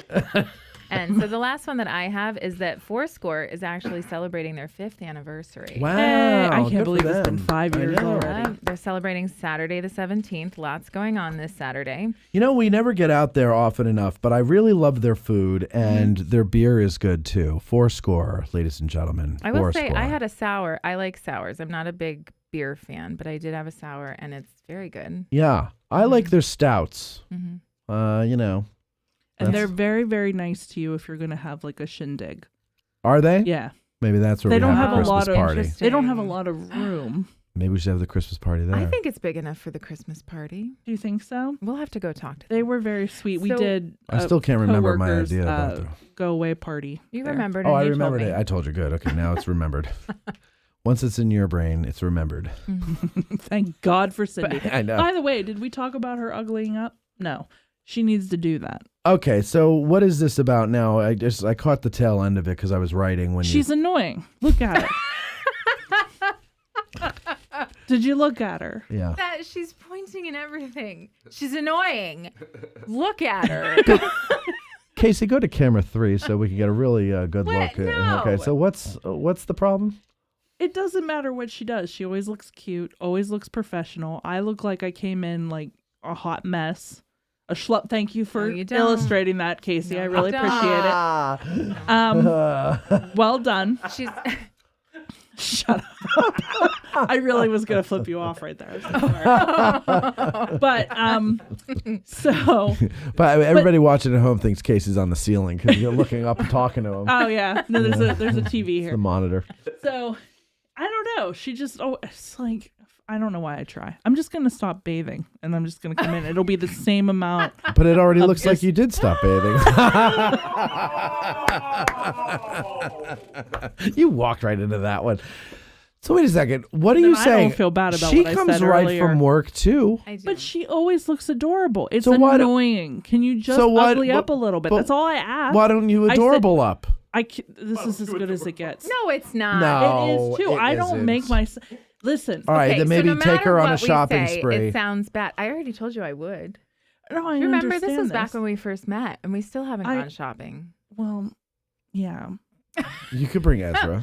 Why are you saying it like that? You're like, well, I don't like what We you don't- would pick out for No, me. no. We Okay, don't I mean, shop I in the don't like same all stores. this. No, but We that's had the this point. Conversation. Yes, we do. Yes, we do. We We're do going not. shopping. Do you shop in plus size stores? Just because there are stores that carry both. Yes, and they Yes. usually their plus size goes up to 16. And honey, I'm a little bit No. bigger than that. No, I told you already. We'll go shopping. Okay, I'm just saying, can you try? Listen can to you all try the- a Can little I harder? try? Listen to all the to awkward ugly up. coughing in the background. I'm just saying. I just need you All right. to What- not what- be pretty one day. What That's all else I'm you got? asking. What That's else it. you got? That was it. Nothing else but this Fourscore thing. Just, 11 a.m. all day till 9 p.m. They're going to have live music at night, beers and barbecue. They have a Beers with Buddies thing from 1 to 4. So it includes a glass and samples from their guest breweries. They're going to have lots of folks there. Do they have running water in Clarion? You can go away. Oh, Grant. So there you go. Celebrate They their do 5th not. anniversary with them. Congratulations, I'm Fourscore. from Clarion. Yeah, congratulations to Fourscore. And so one last thing here that I want to tell everybody. A lot of people have been asking about the Get Out of the Car tours. Some people have asked, is it this weekend? Because that's when it should have been. No. And the reason for that is simply my dropping of the ball. So mea culpa on that one. It's not like you don't have 72 things going on in your life right now. Like, no, I know. think you can take a break, sweetheart. I know. Well, I did intend to apply for it in July, but it just nothing went to schedule, and somebody died, and the house thing, and so there's a lot of things going on. Mm-hmm. And my staff also took off on July, through the month of July. Yeah.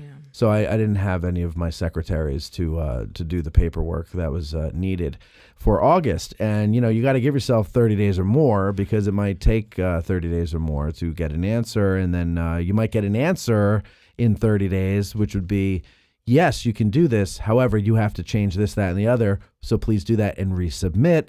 And then that takes God knows how. Take a while, so it takes a while. So we have to do September and October. Mm-hmm. And we'll do those now. And when I say we, I mean Cindy and Lewis. and then we'll get them done. So we are planning on doing September and October. So keep listening to the show. We will let you know. No need for you to email and ask. Just keep listening. Also check the website. That will change. I think now it says not canceled, but there's a word over each one. Or maybe it's tentative or something like that. So that will change as well, but we will get the word out if they're going to be back. And they're going to be. And then we're going to start planning next year. We'll try to keep maybe one or two here in Gettysburg. That would be silly to be addressing Gettysburg and not be in Gettysburg. But we're going to go places that are free and not necessarily national parks. We've heard from some private places that are. We're doing that whole tour of Clarion County. We're going to Clarion County to see where Beth. That would be. We should do. You want to see where Beth is from? We'll do an AG Today tour. Get out of the park tour. All you'd have to do would be go to the grocery store once, and everybody would understand. Yeah, I'm sure. So we'll do that. I think I'll. Maybe I don't know. I talked to your boss Brian, and I said, maybe we can do some stuff at the foundation, like properties. Yeah, Spangler or something. So yeah, we'll keep it here as much as we can. But we'll just go to places that aren't Park Service places that are happy to have us. And so, not that the park isn't happy to have us. I don't mean to say it that way. But, that are just going to be like, yeah, what date do you want to come? And then there you go. That's as much as it takes. Because we're a very small operation. That's all. We're a small operation. We don't have the means to constantly be filling out paperwork for permits and such. So that's what we're going to do. And then when things get bigger and better for us and we do have the means to do it, we will resume the Get Out of the Car tours here in Gettysburg. So that is all there. Casey, thank you for running the cameras in the back. Travis, it's nice to see you. I hope you're doing well. Yeah, I'm doing good. Good. I saw you at Dr. Carmichael's service on that Friday night. Yeah, but you were way up ahead of us, and I didn't want to yell across the church, hey, Travis, because then people would be like, what are you doing, So just know that I saw you, and I said hello telepathically. And Debbie and Mike, thank you for coming in, and good to see you again. And Debbie, did you bring a fish bowl so that we could draw? It could be a vase. It could be a glass. It could be a hat. It could be anything. Just start working on it right now, Debbie. I'm starting to realize that Debbie is very literal. Last week we were calling her Tropical Storm Debbie or Tropical Depression Debbie, and she goes, it's spelled differently. Okay. Dear God, I hope I don't seriously sound like Well, go listen to last week's show. And then like now when Matt's doing your what? Voice. You sound like that when Matt's doing your voice. Oh yeah. Got it. and then this week I'm like, did you bring the fishbowl? And she's like, I don't have a fishbowl. Okay. Do it right now, Deb. Debbie, do Come on. Say I don't have a fishbowl. I'm laughing too hard. All right, listen, can you do this? Get a piece of paper out of the printer, write 6 names of restaurants that we could go to, rip them up, I think our list is like 4 Either way. Find a hat or something. Maybe we could use Travis's hat if he'll let us. But find a hat. Spring mug. A mug. Yeah, use the spring mug. Where's my mug? There's solo cups on the water cooler. You From could when we washed it. find something, The guest. and we'll put them in, and then that's how we'll decide where to go to dinner. Because I had asked the team, I said, please decide for me and tell me where we're going, and everybody still comes to me like, I'm sorry. I don't know of any places, but I will say last week was very nice too. Where did we go last week? I forget. Mama Ventura. Oh, Mama Ventura's was very good. Yes, actually, it was very good. I'd like to go there. And I liked our waitress. Let's go back and see if she's there. Okay, well, I'd go back there. Anyway, ladies and gentlemen, that's it for us. We did a long show. Thank you for sticking around, those of you who did. All five of you. All 5 of you who did. And thanks to everybody else. Thanks to Pam. And really, check out the Shining Stars, because it is a really great thing that they're doing out there. Definitely. And especially if you love horses, you love Gettysburg, and you love taking care of people who need it, then you need to get involved with them. It doesn't matter where you live. You can get involved from afar. They need your money. So there's that there. And otherwise, we will see you guys next week. Who's our guest next week? Do you know off the top of your head, real quick? Do you know? I feel like I believe it's We're gonna the Land miss. Conservancy. All right. Well, I don't know. We'll see next week. Have a good one, folks. Bye. AG Today's opening theme is written and performed by Colin Southfield and the Mushroom Country Band. Bumper music is arranged and performed by Billy Webster and sometimes Kevin McLeod. AG Today is produced by Matt Cowlery, Bethany Yingling, Debbie Jones, and Cindy Compton. A lot at one Engineered moment. by Colby Sumner and Do we maybe have sometimes someone else. Guest accommodations are provided by the guests themselves. We'll need a couple thousand patrons to be able to put people up in hotels.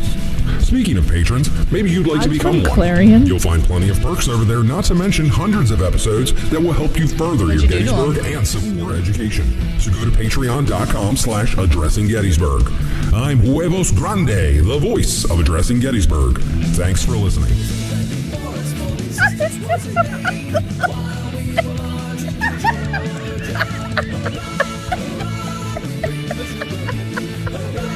I usually take smaller bites. Avril his men elegantly. This is just an education guess. Now, this is just a hypothesis. Yeah, hypothesis. I have a hard time with names sometimes. You're going to forgive me on the name. My truck's there sitting.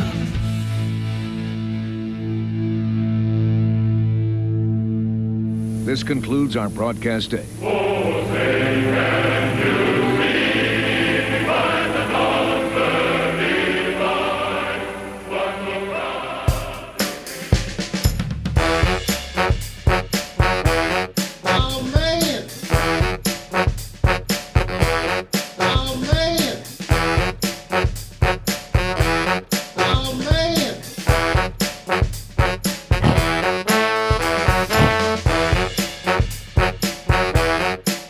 Do we have forks?